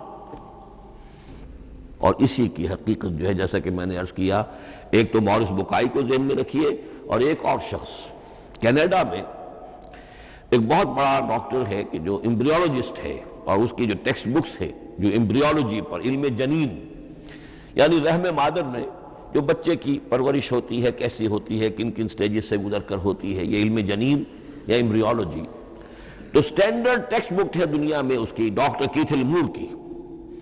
اور وہ حیران رہ گیا کہ میں نے جب قرآن کا مطالعہ کیا کہ آج سے 1400 برس قبل، جبکہ نہ مائکروسکوپ تھی نہ ڈسیکشن ہوتا تھا ابھی ہیومن باڈی کا، یہ حقائق جو قرآن بیان کر رہا ہے، وَلَقَدْ خَلَقْنَا الْإِنسَانَ مِنْ صُلَالَةٍ مِّن مَّاءٍ مَّهِينٍ ثُمَّ جَعَلْنَاهُ نُطْفَةً فِي قَرَارٍ مَّكِينٍ ثُمَّ خَلَقْنَا النُّطْفَةَ عَلَقَةً فَخَلَقْنَا الْعَلَقَةَ مُضْغَةً فَخَلَقْنَا الْمُضْغَةَ عِظَامًا فَكَسَوْنَا الْعِظَامَ لَحْمًا، یہ کہاں سے معلوم ہوئے؟ اور واقعہ یہ ہے کہ اس سے زیادہ صحیح تعبیر ممکن نہیں۔ تو یہ حقائق ذہن میں رکھیے کہ اگرچہ قرآن مجید سائنس کی کتاب نہیں ہے، لیکن جن سائنسی حقائق یا جن سائنسی فینومینا کی طرف قرآن نے ریفر کیا ہے وہ یقیناً حق ہے، چاہے تاحال ہم ان کی حقانیت کو نہ سمجھ پائیں۔ مثلا آج بھی مجھے نہیں معلوم کہ قرآن جو 7 آسمان کہتا ہے تو 7 آسمان سے کیا مراد، مجھے نہیں معلوم، لیکن مجھے یقین ہے کہ ایک وقت آئے گا تو انسان سمجھے گا کہ ٹھیک ٹھیک یہ الفاظ جو ہیں 7 آسمان یہ منطبق ہوتے ہیں اس حقیقت پر جو آج ہمارے علم میں آئی ہے، پہلے نہیں آئی تھی۔ البتہ ایک اور نقطہ جو بہت اہم ہے عملی اعتبار سے، میں نے اسی لیے یہ ساری تمہید کی ہے کہ قرآن سائنس کی کتاب نہیں ہے، نہ سائنس کی ہے نہ ٹیکنالوجی کی ہے۔ اس حوالے سے ایک بڑا منطقی نتیجہ نکلتا ہے، اور وہ یہ ہے کہ اگر ہمارے اسلاف نے قرآن کی ان آیات کا کوئی خاص مفہوم معین کیا اپنے دور کی معلومات کی سطح پر، ہمارے لیے لازم نہیں ہے کہ ہم اس کی پیروی کریں۔ سائنسی فینومینا کو جو سائنسی ترقی ہو رہی ہے اس کے حوالے سے سمجھیں گے۔ یہاں تک کہ اب آخری بات عرض کر رہا ہوں، خود حضور کا فرمان بھی اس میں قطعی نہیں ہوگا۔ یہ بات بہت ثقیل اور گراں گزرے گی بہت سے لوگوں پر۔ سائنس اور ٹیکنالوجی میں اگر حضور کی کوئی حدیث بھی سامنے آ جائے تو اس کو بھی ہم کوئی دلیل قطعی نہیں سمجھیں گے۔ اس کی وجہ کیا ہے؟ ایک واقعہ بہت اہم ہوا حضور کی زندگی میں۔ حضور جب ہجرت فرما کر تشریف لائے مدینہ منورہ، تو آپ کو معلوم ہے کہ حضور کی پیدائش مکے کی، ساری زندگی آپ نے وہاں گزاری۔ وہ وادی غیر ذی زرع ہے، وہاں کوئی پیداوار، کوئی زراعت، کوئی کاشت ہوتی ہی نہیں تھی، آپ کو کوئی تجربہ سرے سے نہیں تھا۔ ہاں تجارت کا تجربہ تھا، بھرپور تجارت کی تھی۔ یہاں آئے تو آپ نے دیکھا کھجوروں کے سلسلے میں انصار مدینہ تعبیر نخل، وہ اس کا ایک اصطلاح ہے۔ کھجور ایک ایسا پودا ہے جس کا ایک فیمیل فلاور ہوتا ہے اور ایک میل علیحدہ۔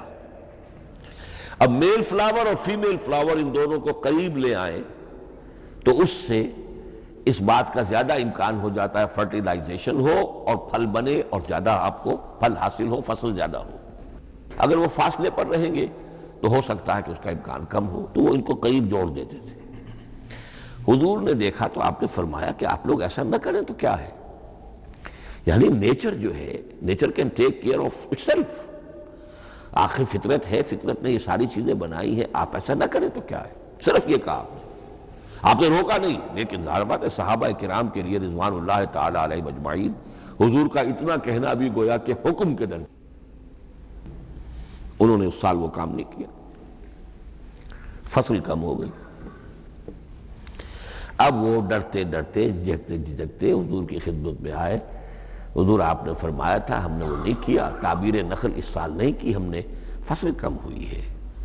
آپ نے فرمایا انتم اعلم بامور دنیاکم، اس کا ایک ایک لفظ یاد کر لیجئے، انتم اعلم بامور دنیاکم، اپنے یہ دنیاوی اور مادی معاملات میں تم زیادہ تجربے کار ہو، تم زیادہ حقائق سے واقف ہو۔ میں عالموں کا لفظی ترجمہ یہاں کرنا جو ہے اس کی جرت مجھے نہیں ہو رہی، تم زیادہ واقف ہو ان چیزوں سے، میں یہ چیزیں سکھانے نہیں آیا۔ آپ ٹیکنالوجی پڑھانے نہیں آئے تھے، آپ طب سکھانے نہیں آئے تھے، آپ کوئی اور سائنس پڑھانے نہیں آئے تھے، ورنہ تو ہم شکوہ کرتے کہ آپ نے ہمیں ایٹم بم بنانا کیوں نہیں سکھا دیا پہلے ہی؟ نہیں، یہ موضوع ہی نہیں ہے۔ قرآن کا موضوع معین ہونا چاہیے۔ قرآن کا موضوع انسان کی ہدایت، اس ہدایت کے لیے جس قدر اس کو ضرورت ہے علم کی کہ وہ جو یہ فزیکل فینومینا ہیں ان کے حوالے سے بھی ہدایت حاصل کرے، اس حد تک ان کا تذکرہ ہے۔ لیکن یہ یقین اور ایمان ہونا چاہیے کہ قرآن مجید کے الفاظ میں جو شے مضمر ہے وہ کبھی غلط ثابت نہیں ہوگی۔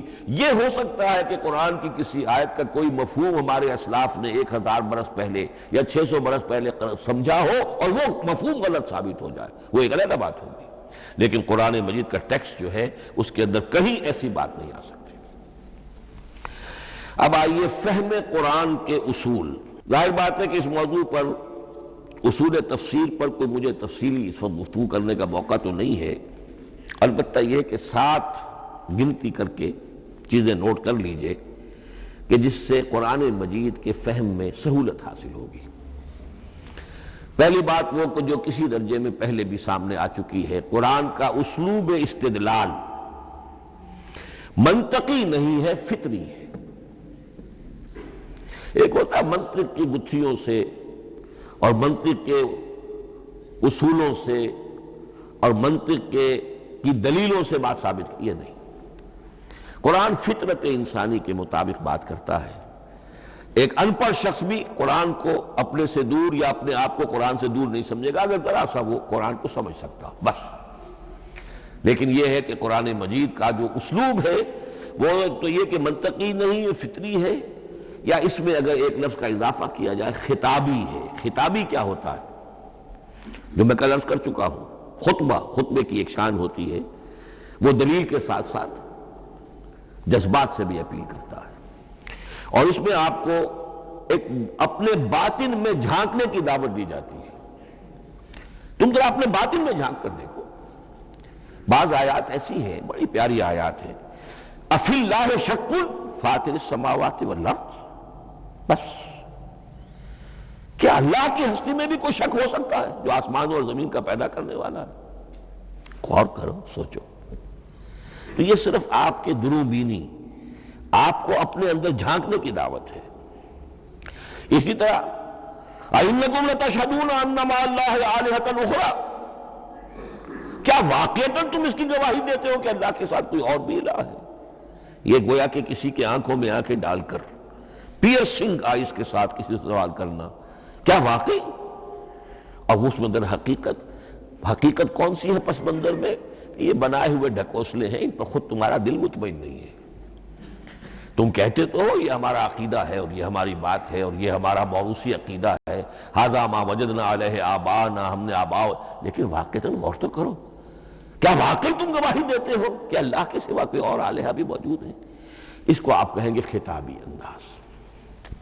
نمبر 2، قرآن حکیم میں 2 طرح کی آیات ہیں، محکمات اور متشابہات۔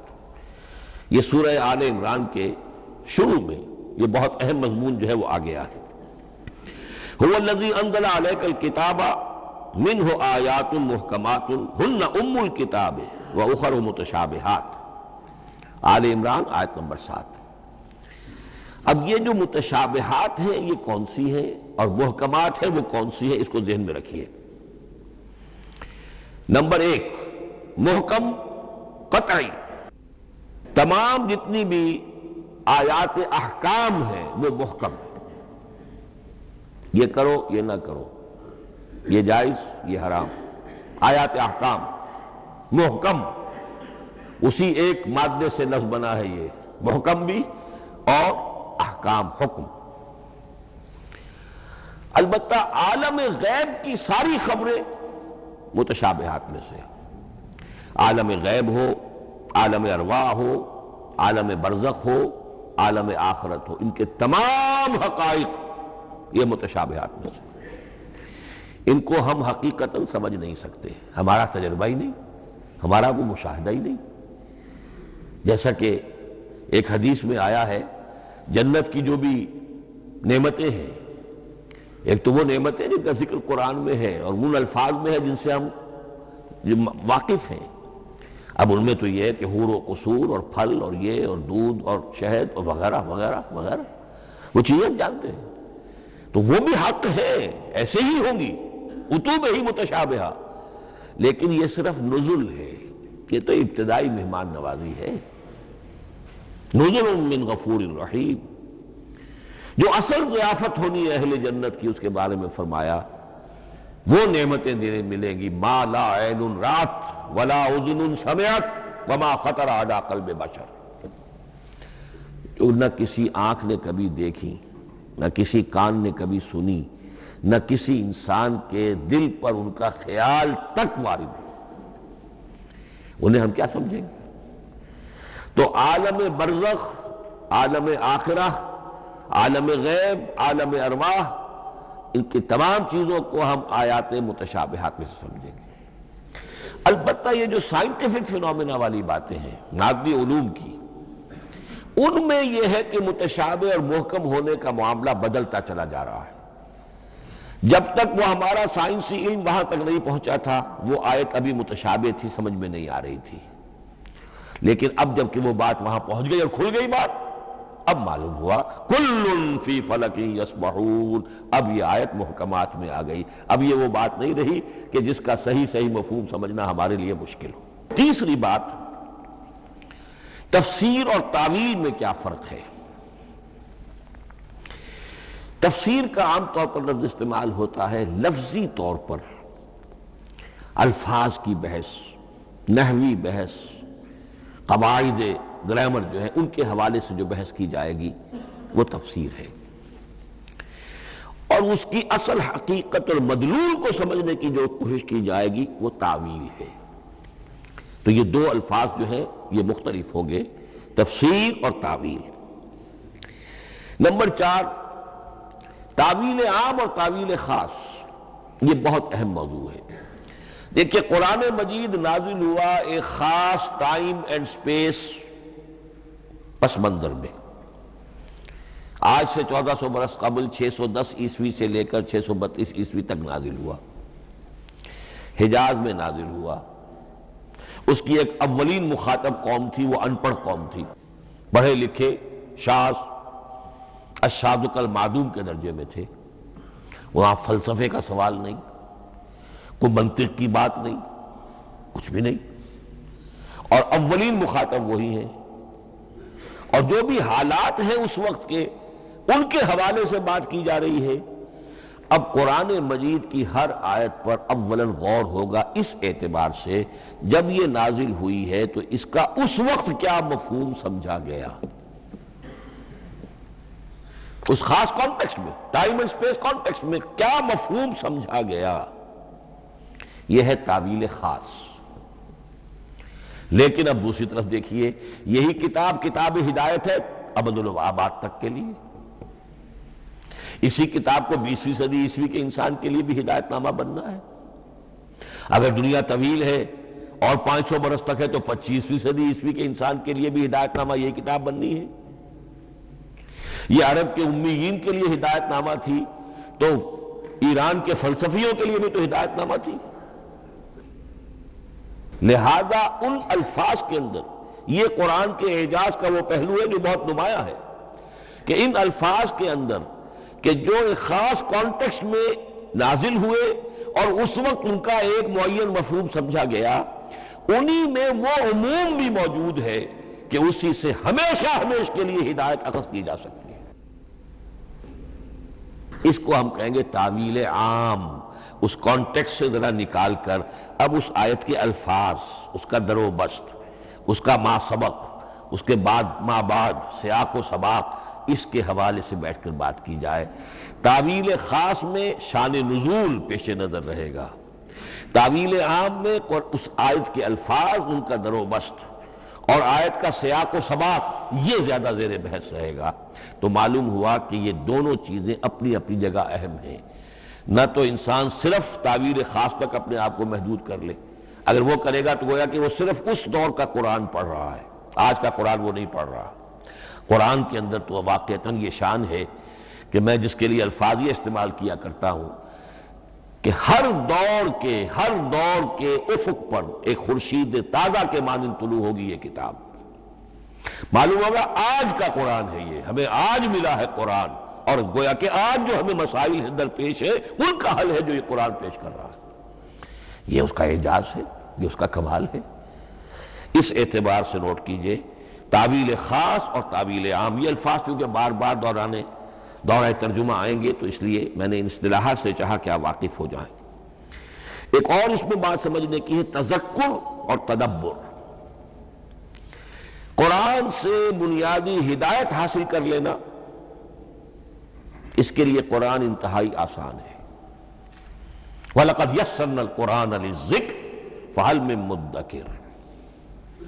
ذرا سی انسان کو عربی آتی ہو کہ براہ راست قرآن کا مفہوم آپ کے ذہن اور قلب پر نازل ہوتا چلا جائے، بس قرآن کا اصل جو پیغام ہے، جو اس کی اصل ہدایت ہے، اس کی تمثیل یوں سمجھیے کہ سمندر میں اگر کوئی آئل ٹینکر جو ہے ٹوٹ جائے تو میلوں جو آئل ہوتا ہے وہ سطح سمندر کے اوپر پھیل جاتا ہے، سطح پر رہے گا، نیچے تو جائے گا نہیں۔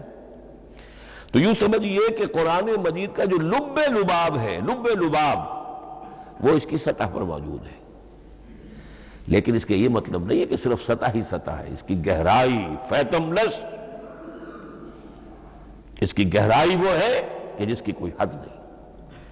اب اس کے لیے تعمق، گہرائی میں غوطہ نہیں کرنا، قرآن میں ہو غوطہ زن اے مرد مسلمان، اس کے اعتبار سے یہ دنیا کی مشکل ترین کتاب،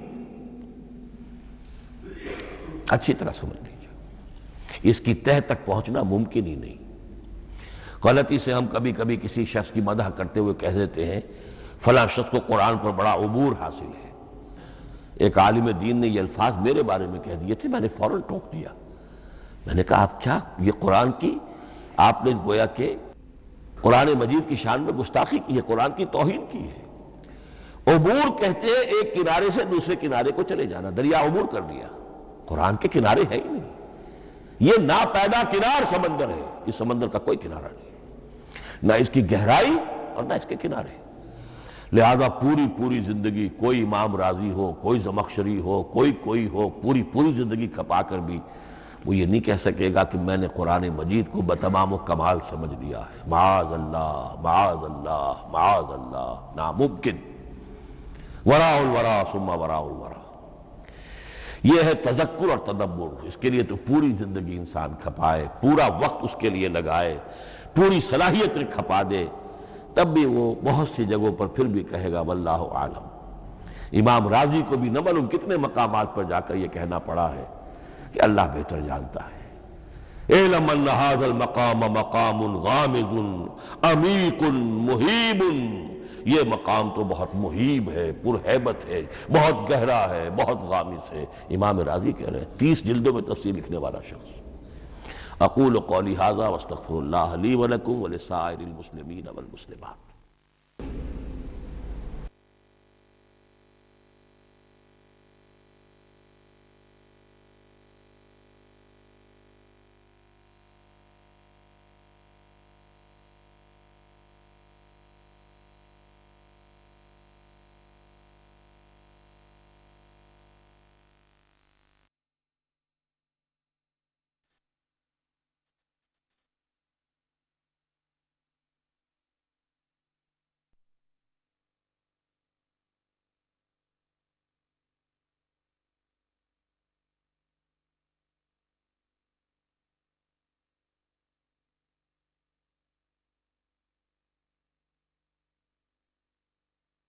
أعوذ بالله من الشيطان الرجيم. بسم الله الرحمن الرحيم.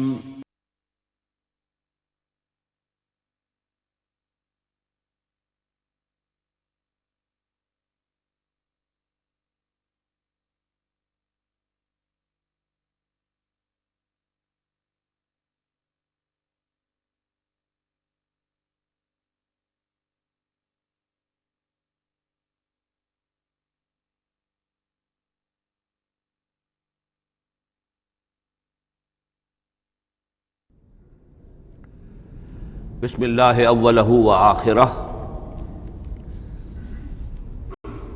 پچھلی نشست میں جو گفتگو چل رہی تھی وہ فہم قرآن کے ضمن میں کچھ بنیادی اصول کہ جنہیں اگر پیش نظر رکھا جائے تو سہولت ہو جائے قرآن کے سمجھنے میں.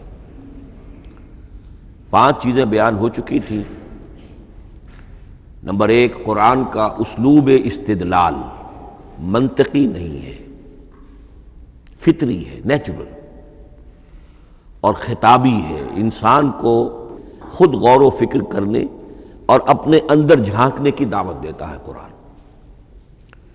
ثانیاً، قرآن مجید کی آیات میں تقسیم ہے محکمات اور متشابہات، اور سورہ آل عمران میں جہاں اس کا ذکر ہے فرما دیا گیا ہے کہ اہل ایمان کا شیوہ یہ ہونا چاہیے کہ وہ محکمات پر اپنی توجہ کو مرکوز رکھیں اور متشابہات کے بارے میں اجمالی طور پر یقین رکھیں کہ اللہ کی طرف سے ہے، یقیناً حق ہے، چاہے وہ ہماری سمجھ میں آئی ہے یا نہیں آئی.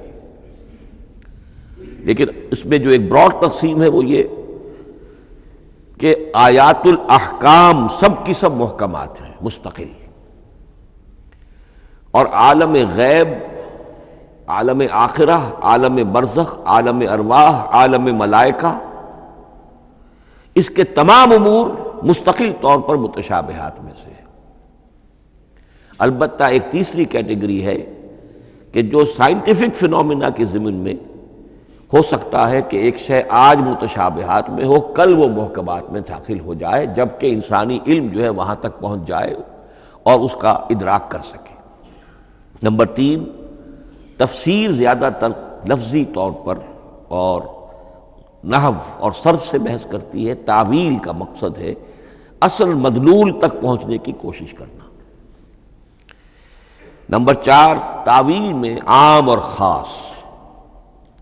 خاص کانٹیکسٹ میں، زمان و مکان کے خاص کانٹیکسٹ میں جب قرآن نازل ہوا تو کسی آیت کا کیا اصل مفہوم تھا جو سمجھا گیا.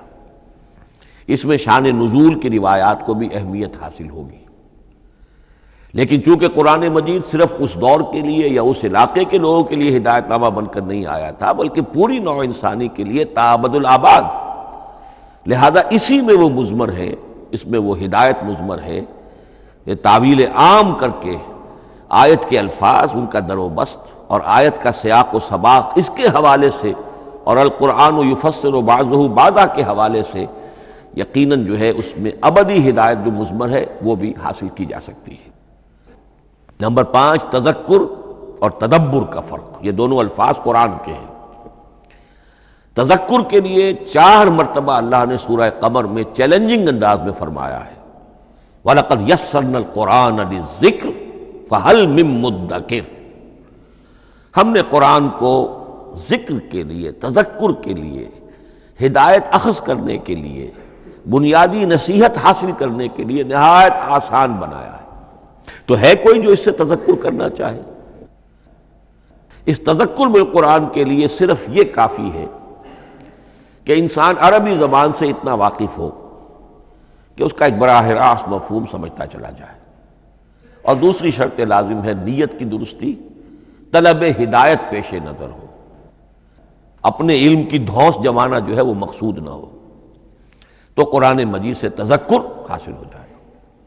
تدبر کے اعتبار سے قرآن مجید مشکل ترین کتاب ہے، بلکہ میں نے اس وقت ایک غلط لفظ استعمال کر دیا تھا، دنیا کی مشکل ترین. یہ دنیا کی کتاب ہے ہی نہیں، یہ تو مشکل ترین کتاب ہے. بھائی مانا کہ اللہ تعالیٰ کے علم کامل سے اس کا نزول ہوا ہے، اس علم کا احاطہ کسی انسان کے لیے ممکن نہیں ہے۔ اسی طرح یہ قرآن ایک ایسے سمندر کے مانند ہے جس کا نہ کوئی کنارہ ہے اور نہ ہی اس کی کوئی تہہ ہے۔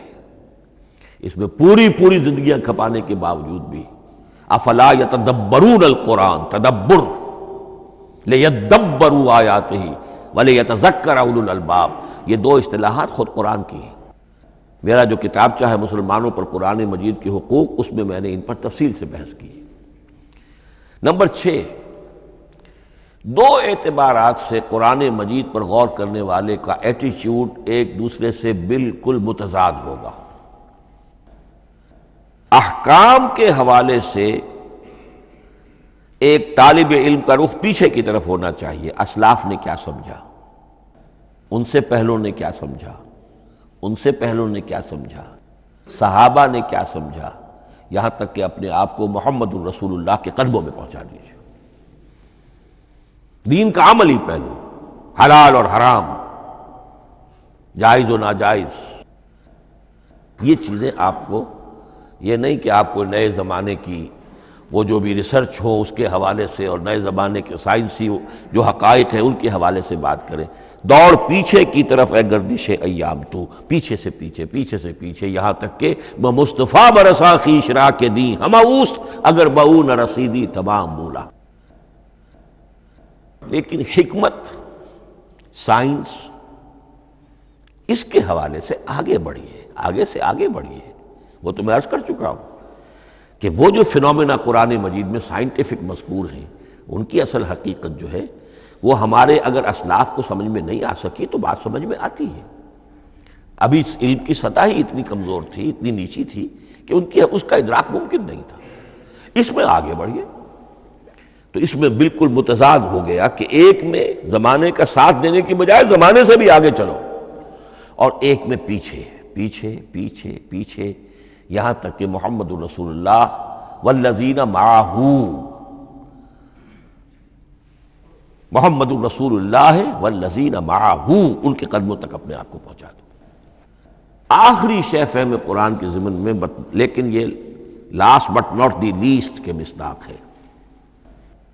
یہ بات بہت صراحت کے ساتھ مولانا مودودی نے لکھی ہے تفہیم القرآن کے مقدمے میں، اور بہت اہم بات ہے، بہت اہم بات ہے۔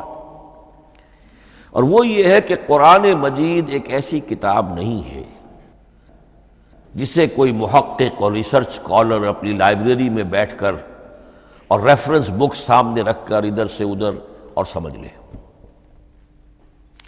اس کے سمجھنے کی شرط لازم یہ ہے کہ جو یہ راستہ دکھاتا ہے اس پر چلنا شروع کرے۔ ایک ایک قدم کے بعد قرآنی حقائق مزید منکشف ہوں گے، اور مزید منکشف ہوں گے، اور مزید منکشف ہوں گے۔ جب تک قرآن مجید کے بتائے ہوئے راستے پر آدمی چلے گا نہیں، قرآن کی اصل حقیقت اس پر کبھی منکشف نہیں ہوگی۔ چاہے تفسیر لکھ دے، وہ تو لفظوں کی بحث ہے، صرف اور نحو ہے، یا روایات ہیں، وہ جمع کر دیجئے۔ لیکن یہ کہ قرآن مجید کا صحیح فہم عمل کے بغیر ممکن نہیں۔ جیسے قرآن مجید میں آتا زادتہم ایمانا، ایمان بڑھتا ہے، عمل کے ذریعے سے ایمان بڑھتا ہے۔ میں اس میں ایک شے کا اضافہ کر رہا ہوں۔ میرے نزدیک قرآن مجید مینول آف ریولیوشن، محمد عربی صلی اللہ علیہ وسلم نے ایک عظیم انقلاب برپا کیا دنیا میں، اور ایک انقلابی جد و جہد کی ہے۔ دعوت کے قبول کرنے والوں کو منظم کرنا، ان میں سم و طاعت کی عادت پیدا کرنا، پھر ان میں تن من دھن قربان کرنے کا جذبہ پیدا کرنا، پھر ان کا تزکیہ کرنا، ان کی تربیت، پھر جب وہ تیار ہو جائیں تو باطل سے ٹکر، اور اس میں پھر جہاد اور قتال کے مراحل، تاکہ انقلاب آ گیا، اور یہ کہ جاء الحق وزہق الباطل ان الباطل کان زہوقا۔ اس جد و جہد کے ہر مرحلے پر قرآن نازل ہو رہا ہے، جو اس مرحلے کے جو مسائل ہیں، جو اس مرحلے کے پرابلمز ہیں، جو اس مرحلے کی مشکلات ہیں، ان سے بحث کر رہا ہے۔ اب اگر کوئی فرد یا کوئی گروہ اس پروسیس میں وہ داخل ہی نہیں، وہ سمجھ ہی نہیں سکتا کہ یہ جو بات کہی جا رہی ہے اس کا اصل محل کیا ہے، مقام کیا ہے، کیوں کہی جا رہی ہے۔ وہ تو جب اسی قسم کی انقلابی جد و جہد میں کوئی خود مبتلا ہوگا تو اسے معلوم ہوگا یہ تھی وہ مشکل، یا یہ تھا وہ مسئلہ، یا یہ تھا وہ مرحلہ جو اس وقت کی جو جد و جہد تھی محمد الرسول اللہ والذین معہ کی، کہ اس وقت یہ آیات نازل ہوئی۔ اس طریقے سے مینول آف ریولوشن میں کہا کرتا ہوں، چونکہ ہماری جو طب کی تعلیم ہوتی ہے ان میں مینول آف ڈسیکشن سب سے پہلے جو ہے اناٹمی پڑھائی جاتی ہے اور ڈیڈ باڈی کی ڈسیکشن ہوتی ہے، تو مینول آف ڈسیکشن جو ہے وہ پہلی کتاب ہوتی ہے جو ہمیں ملتی ہے۔ یہ ہوتا ہے، بتایا جاتا ہے یہاں ذرا شکاف دو اور یہ کھال کو کاٹو، اس کے اندر تمہیں یہ نظر آئے گا، یہ فیشیا ہے، پھر اسے اس کے اندر ایک اور شگاف دو، یہ نظر آئے گا۔ بالکل اسی طریقے سے قرآن مجید کی انگلی پکڑ کر اگر آپ چلیں گے تو پھر درجہ بدرجہ قرآن آپ پر منکشف ہوتا چلا جائے گا۔ اور اگر آپ نے اسے صرف ایک اکیڈمک ایکسرسائز بنا لیا، ایک علمی بات ہے، اس سے آگے کچھ نہیں، تو قرآن مجید کا جو اصل لب لباب ہے، جو اصل اس کا جوہر ہے، وہ کبھی منکشف نہیں ہوگا۔ اب آئیے ایک اہم موضوع، اعجاز قرآن کے وجوہ کیا ہیں۔ پہلی بات تو یہ سمجھ لیجئے کہ قرآن مجید کی حقانیت پر بنیادی طور پر دو قسم کی دلیلیں ہیں۔ ایک دلیل خارجی ہے، خارجی دلیل محمد الرسول اللہ صلی اللہ علیہ وسلم کی شخصیت اور آپ کا کارنامہ، الصادق الامین، قد لبثت فیکم عمرا، میں تمہارے مابین ایک عمر گزار چکا ہوں، تم نے مجھے دیکھا، میرا کردار دیکھا، تم نے خود مجھے الصادق اور الامین کا جو ہے خطاب دیا، تو خود حضور کی شخصیت دلیل ہے قرآن مجید کی حقانیت پر۔ اس اعتبار سے ایک مضمون بہت اہم ہے، اور وہ یہ کہ قرآن اور محمد صلی اللہ علیہ وسلم اس طرح ایک دوسرے کے ساتھ جڑے ہوئے ہیں، گتھے ہوئے ہیں، ایک وحدت بن گئے ہیں، ایک آرگینک ہول بن گئے ہیں، کہ ایک دوسرے کے لیے شاہد بھی ہے اور ایک دوسرے کے لیے کمپلیمنٹری بھی ہے، جس کے لیے میں دو مقامات سے استشہاد کروں گا۔ سورہ بینہ میں فرمایا لم یکن الذین کفروا من اہل الکتاب والمشرکین منفکین حتی تأتیہم البینہ، اہل کتاب میں سے اور کفار میں سے، مشرکین میں سے جو لوگ جنہوں نے کہ کفر کیا تھا، وہ علیحدہ نہیں کیے جا سکتے تھے جب تک کہ بینہ نہ آ جاتی۔ اب بینہ کیا ہے؟ رسول من اللہ یتلو صحفا مطہرۃ فیہا کتب قیمہ۔ بینہ دو چیزوں سے مل کر بنی، رسول من اللہ یتلو صحفا مطہرۃ فیہا کتب قیمہ، رسول اور قرآن مل کر بینہ ہے۔ رسول کی شخصیت بین ہے، اور یہ قرآن مجید کے لیے دلیل ہے۔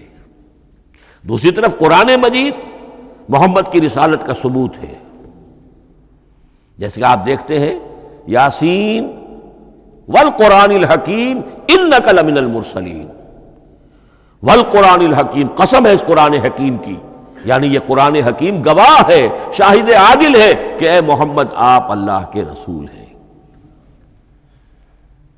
محمد کی شخصیت، حقانیت قرآن پر دلیل، قرآن محمد کی رسالت پر دلیل، ایک دوسرے کے شاہد۔ دوسرا مقام سورہ طلاق کا ہے، قد انزل الیکم ذکرا، دیکھو لوگو اللہ نے تمہارے لیے یاد دہانی ذکر نازل کر دیا ہے۔ وہ یاد دہانی کیا ہے؟ رسولا یتلو علیکم آیات اللہ مبینات، اللہ کا ایک رسول جو تمہیں پڑھ کر سنا رہا ہے اللہ کی آیات بینات۔ یہ دونوں چیزیں مل کر بینہ بنا، دونوں چیزیں مل کر ذکرا بنا۔ اس حوالے سے یہ دونوں چیزیں ایک دوسرے کے ساتھ یوں سمجھیے کہ اس طریقے سے گتھی ہوئی ہیں دونوں حقیقتیں، اس طرح جمع ہیں کہ ایک دوسرے سے جدا نہیں کی جا سکتی۔ اگلی بات یہ سمجھیے کہ قرآن مجید محمد الرسول اللہ کا اصل معجزہ، بلکہ اس سے آگے بڑھ کر ایک لفظ استعمال کروں گا، واحد معجزہ ہے۔ آپ شاید حیران ہو کہ اور بھی تو معجزات بیان ہوتے ہیں حضور کے، لیکن میری بات سمجھیے، غور کیجیے۔ ان واقعات سے مجھے انکار نہیں ہے، لیکن جو بات میں کہنا چاہتا ہوں اس کو اچھی طرح سمجھیے۔ معجزہ کہتے کسے ہیں؟ معجزہ عاجز کر دینے والی شے۔ اس معجزے میں دو چیزیں ہونی لازم ہیں، دعویٰ اور تحدی، چیلنج۔ جب کہ کوئی خرق عادت کوئی شے پیدا ہو جائے، خرق عادت اسے کہتے ہیں کہ فزیکل لا ایک ہے، پانی، واٹر کیپس اٹس سرفیس، حضرت موسیٰ کا عصا اس پر لگا اور سمندر پھٹ گیا، خرق عادت ہے۔ یعنی جو عادی قانون ہے، عام طور پر جو قوانین طبعیہ ہیں، ان کا پھٹ جانا، ختم ہو جانا، ٹوٹ جانا، اور کسی حقیقت کا اس میں سے ظاہر ہو جانا جو ان فزیکل لاز کے خلاف۔ آگ کے بارے میں قانون کیا ہے؟ وہ جلاتی ہے، لیکن یہ کہ یہ معجزہ ہے، یہ خرق عادت ہے کہ حضرت ابراہیم آگ میں ڈالے گئے، اس نے نہیں جلایا، یا نارو کونی بردن و سلام علی ابراہیم۔ تو خرق عادت کو اب دو قسموں میں آپ سمجھیے۔ ایک خرق عادت وہ ہے جو دعوے کے ساتھ پیش کیا جائے، اپنی صداقت، اپنی رسالت کی حقانیت اور صداقت کے ثبوت کے طور پر، اور اس میں چیلنج کیا جائے کہ آؤ مقابلہ کر لو۔ وہ اس رسول کا اصل معجزہ ہوتا ہے۔ ایک خرق عادت وہ ہے جو اللہ تعالیٰ اپنے نیک بندوں کی بزرگی کو ظاہر کرنے کے لیے، غیر انبیاء کے لیے بھی کرامات جنہیں ہم کہتے ہیں ہو جاتی ہے۔ بہت سے صحابہ سے وہ کرامات ثابت ہیں۔ حضرت عمر رضی اللہ تعالی عنہ کو شام کا میدان جنگ دکھا دیا گیا، یا ساریۃ الی الجبل کے الفاظ آپ نے فرمائے۔ ابھی تو ٹیلی ویژن کہیں نہیں تھا، ابھی یہ سارے وسائل و ذرائع موجود نہیں تھے، یہ خرق عادت ہے۔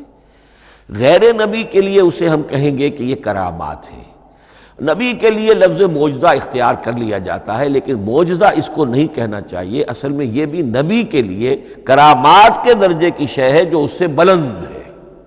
معجزہ وہ ہے جسے کوئی نبی دلیل کے طور پر پیش کرے اور اس پر چیلنج کرے کہ آؤ اور مقابلہ کرو۔ مثلا حضرت موسیٰ علیہ السلام کو دو معجزے دیے گئے،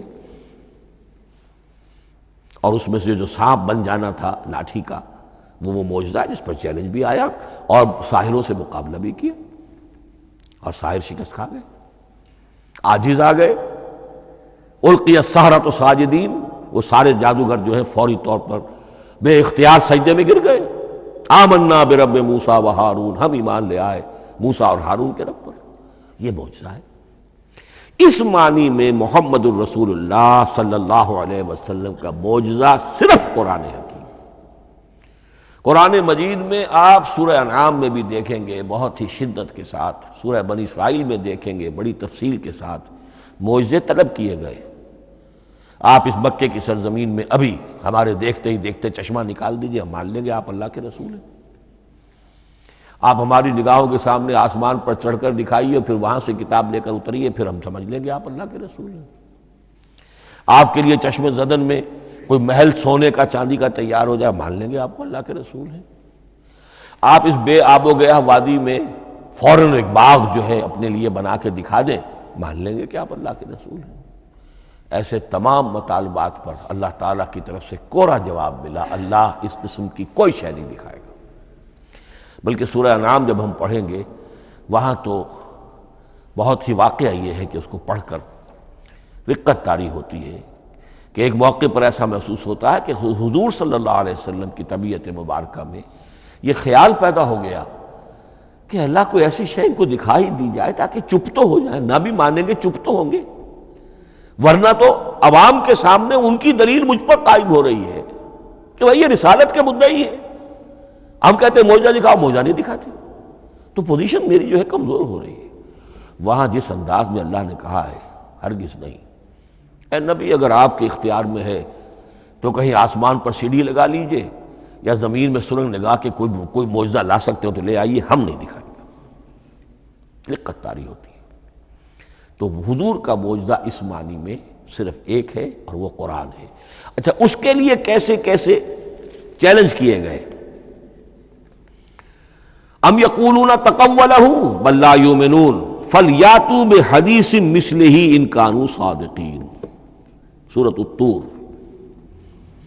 کیا ان لوگوں کا کہنا یہ ہے کہ یہ کلام خود محمد نے موضوع کر لیا ہے صلی اللہ علیہ وسلم؟ تو اگر ایسی بات ہے تو وہ بھی ایسا ہی کلام پیش کر دیں۔ تحدی، اس چیلنج کو کوئی قبول نہیں کر سکا۔ کم سے کم اس شرافت کا اقرار کرنا پڑتا ہے کہ اس وقت عرب قوم میں یہ شرافت تھی کہ کسی نے اٹیمپٹ بھی نہیں کی، ورنہ کوئی شخص الٹی سیدھی عبارت لکھ کر لے آتا اور کھڑا ہو کر کہہ دیتا کہ ٹھیک میں کہتا ہوں یہ ہے، یہ قرآن کی طرح کا کلام ہے۔ نہیں، کسی نے نہیں کیا۔ تاریخ یہ بتاتی ہے کہ اس تحدی کا کوئی کسی نے قبول نہیں کیا۔ اسی طرح فرمایا سورہ بنی اسرائیل میں قُلْ لَئِنِ اجْتَمَعَتِ الْإِنسُ وَالْجِنُّ عَلَىٰ أَن يَأْتُوا بِمِثْلِ هَٰذَا الْقُرْآنِ لَا يَأْتُونَ بِمِثْلِهِ وَلَوْ كَانَ بَعْضُهُمْ لِبَعْضٍ ظَهِيرًا۔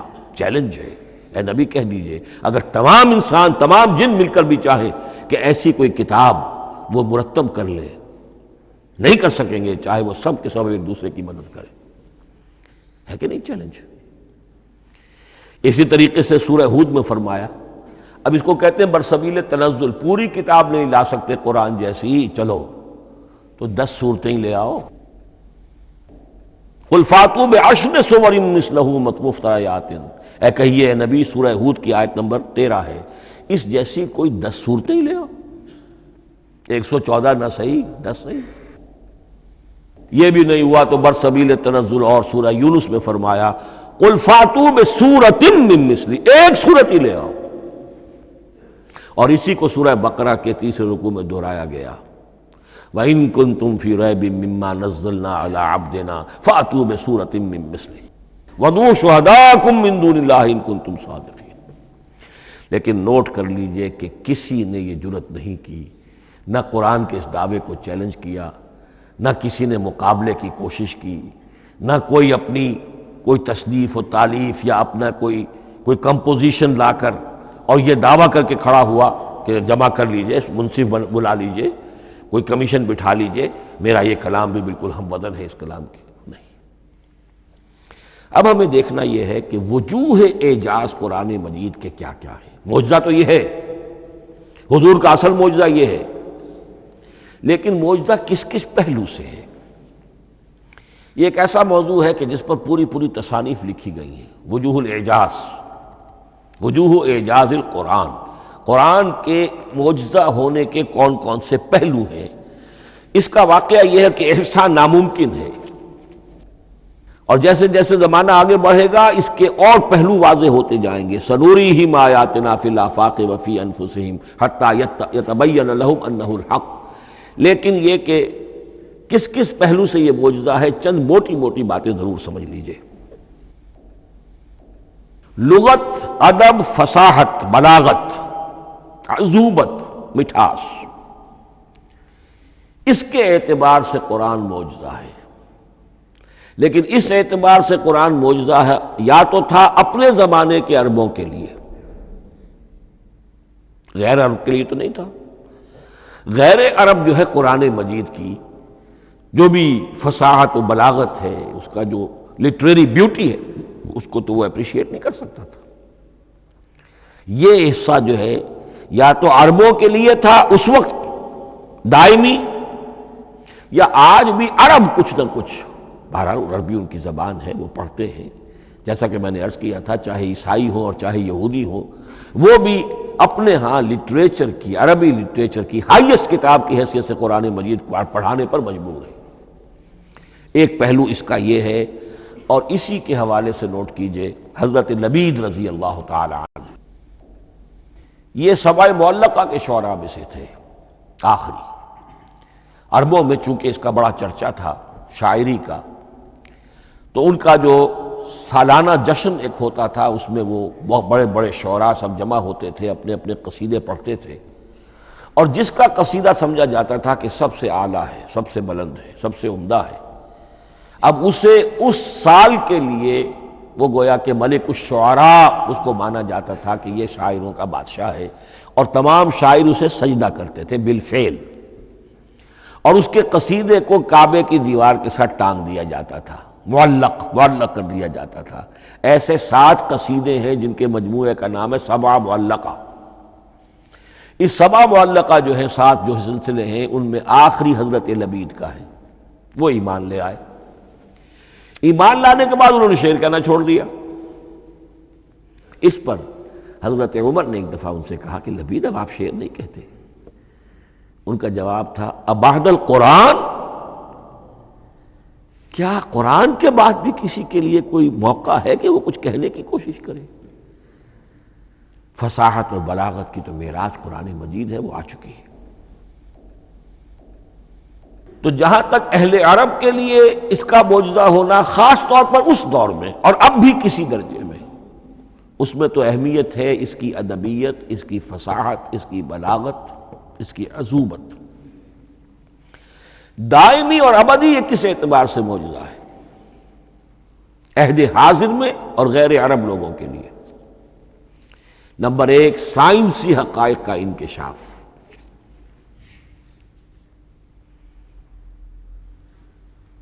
جس طریقے سے کہ یہ سائنسی حقائق منکشف ہوتے چلے جا رہے ہیں ابدی طور پر، میں ڈاکٹر مورس بکائی کا حوالہ دے چکا ہوں اور پروفیسر ڈاکٹر کیتھل مور کا حوالہ دے چکا ہوں، ان کو ذہن میں رکھیے۔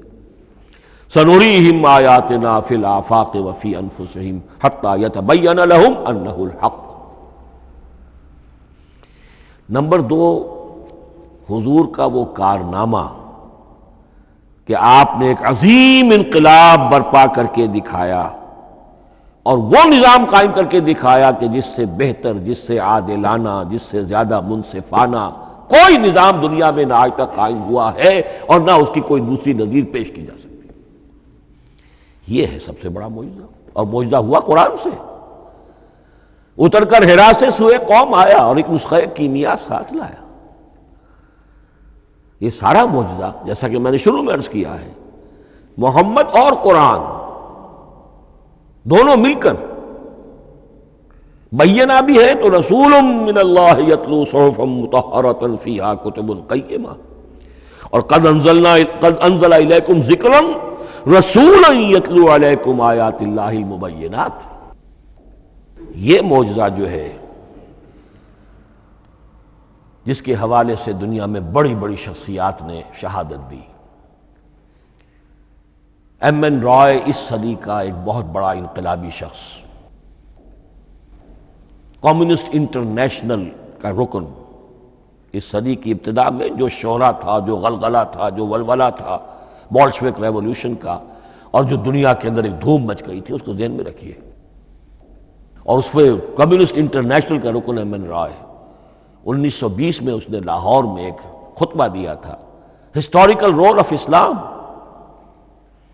اور اس نے کہا تھا تاریخ انسانی کا عظیم ترین انقلاب وہ ہے کہ جو محمد نے برپا کیا صلی اللہ علیہ وسلم۔ آج بھی یہ کتاب بھارت میں چھپتی ہے، بامبے کا ایک پبلشر شائع کرتا ہے، historical role of Islam by M N Roy. پھر آگے چلیے، ایچ جی ویلز اگرچہ انتہائی رقیق حملے کرتا ہے حضور کی زندگی کے بعض پہلوؤں پر، جیسے رشدی نے کیے ہیں یا جیسے تسلیمہ نسرین ایک بنگالی خاتون نے کیے ہیں، اسی طرح کے حملے کیے اس نے بھی۔ اور یہ اس لیے بتا رہا ہوں کہ یہ اسٹیبلش ہو جائے کہ وہ دوست نہیں ہے، دشمن ہے۔ عربی کا ایک مقولہ یہ ہے کہ الفضل ما شہدت بہ الاعداء، اصل فضیلت تو اس شے کی ہے جس کی گواہی دشمن دے۔ دوست تو تعریف کریں گے، قابل تعریف شے کی بھی تعریف کریں گے، بڑھ چڑھ کر کریں گے۔ یہ بھی ہو سکتا ہے کسی قابل مذمت شے کی بھی تعریف کر بیٹھے، دوست تو ہوئے۔ دشمن جو ہے وہ تو ظاہر بات ہے اسی بات کو مانے گا جس میں کسی شک و شبہ کی گنجائش نہ ہو۔ اس لیے میں نے عرض کیا کہ دشمن ہے، رقیق حملے کرتا ہے، لیکن آخر میں جب آتا ہے concise history of the world میں چیپٹر جو ہے حضور پر، اس میں خطبہ حجۃ الوداع کا وہ حوالہ دیتا ہے، لا فضل لعربی علی عجمی ولا لعجمی علی عربی ولا لاحمر علی اسود ولا لاسود علی احمر الا بالتقوی۔ اور پھر لکھتا ہے کہ اگرچہ انسانی حریت و اخوت و مساوات کے واعظ تو پہلے بھی بہت کہے گئے تھے، یہاں تک کہ مسیح ناصری حضرت عیسیٰ علیہ السلام کے ہاں بھی ہمیں بڑے واعظ ملتے ہیں، لیکن یہ ماننا پڑتا ہے کہ تاریخ انسانی میں پہلی مرتبہ ان اصولوں پر ایک انسانی معاشرہ قائم کر کے دکھایا محمد نے صلی اللہ علیہ وسلم۔ Although the sermons of human freedom, fraternity and equality were said before also, and we find a lot of them in Jesus of Nazareth, but it must be admitted that it was Muhammad sallallahu alayhi wa sallam who established for the first time in history a society based on these principles. اسی طرح کی گواہی آج سے تقریباً 20 سال پہلے امریکہ کے ڈاکٹر مائیکل ہارٹ نے دی. A selection and gradation of the 100 most influential personalities of human history.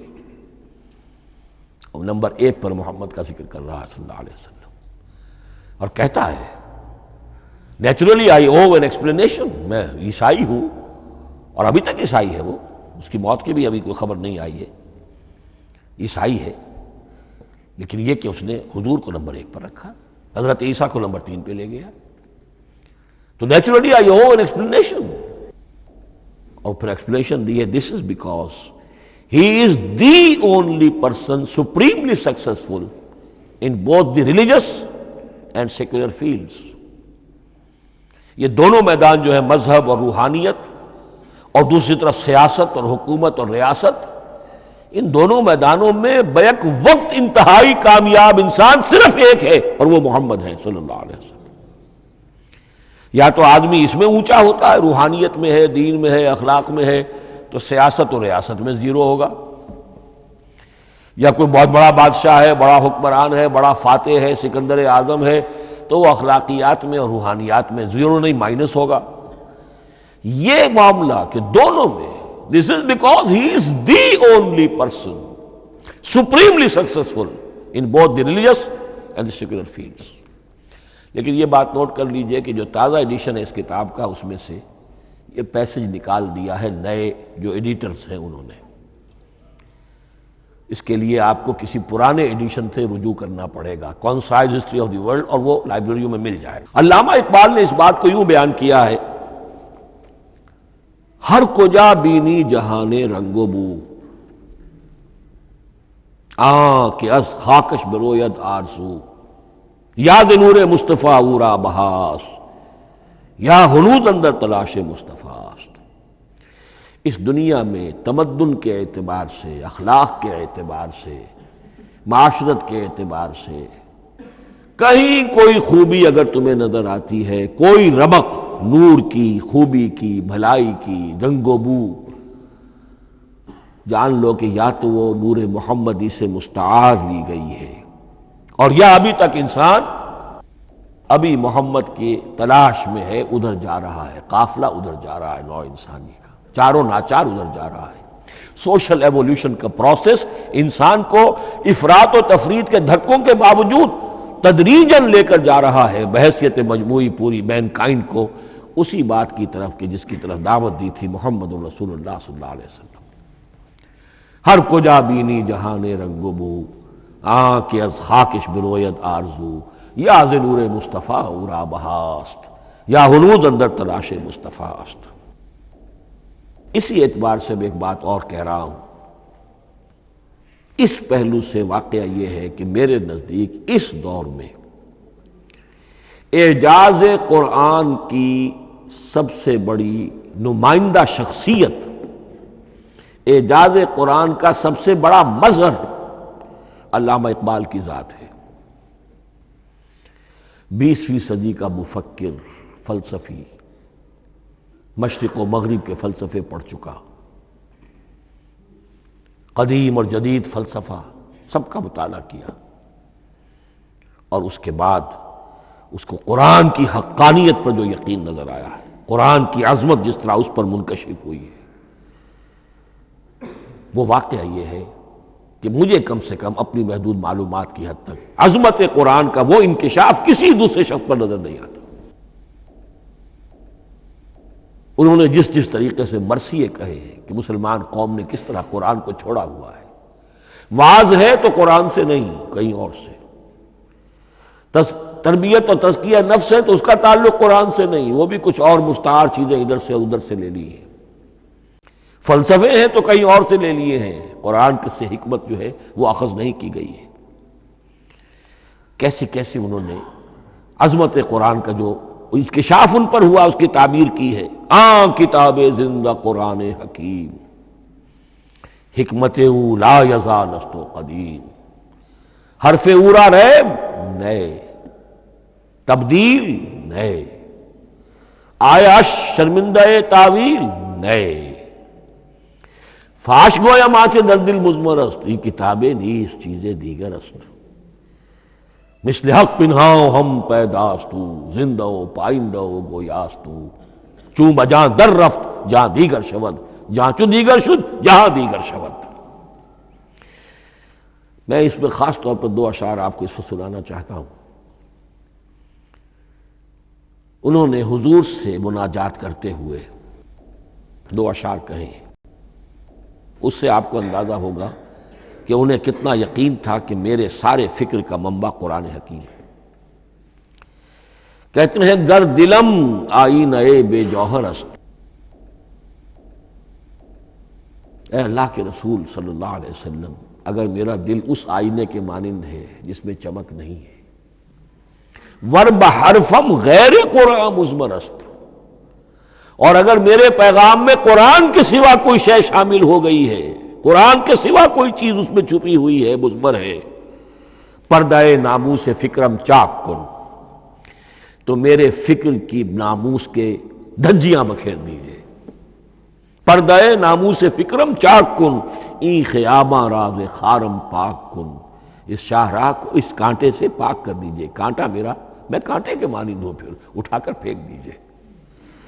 روز محشر خار و رسوا کن مرا، بے نصیب از بوسہ پاک کن مرا، قیامت کے دن مجھے ذلیل و خوار کیجیے گا اور اپنے قدموں، اپنے پائے مبارک کا بوسہ لینے سے محروم کر دیجیے گا۔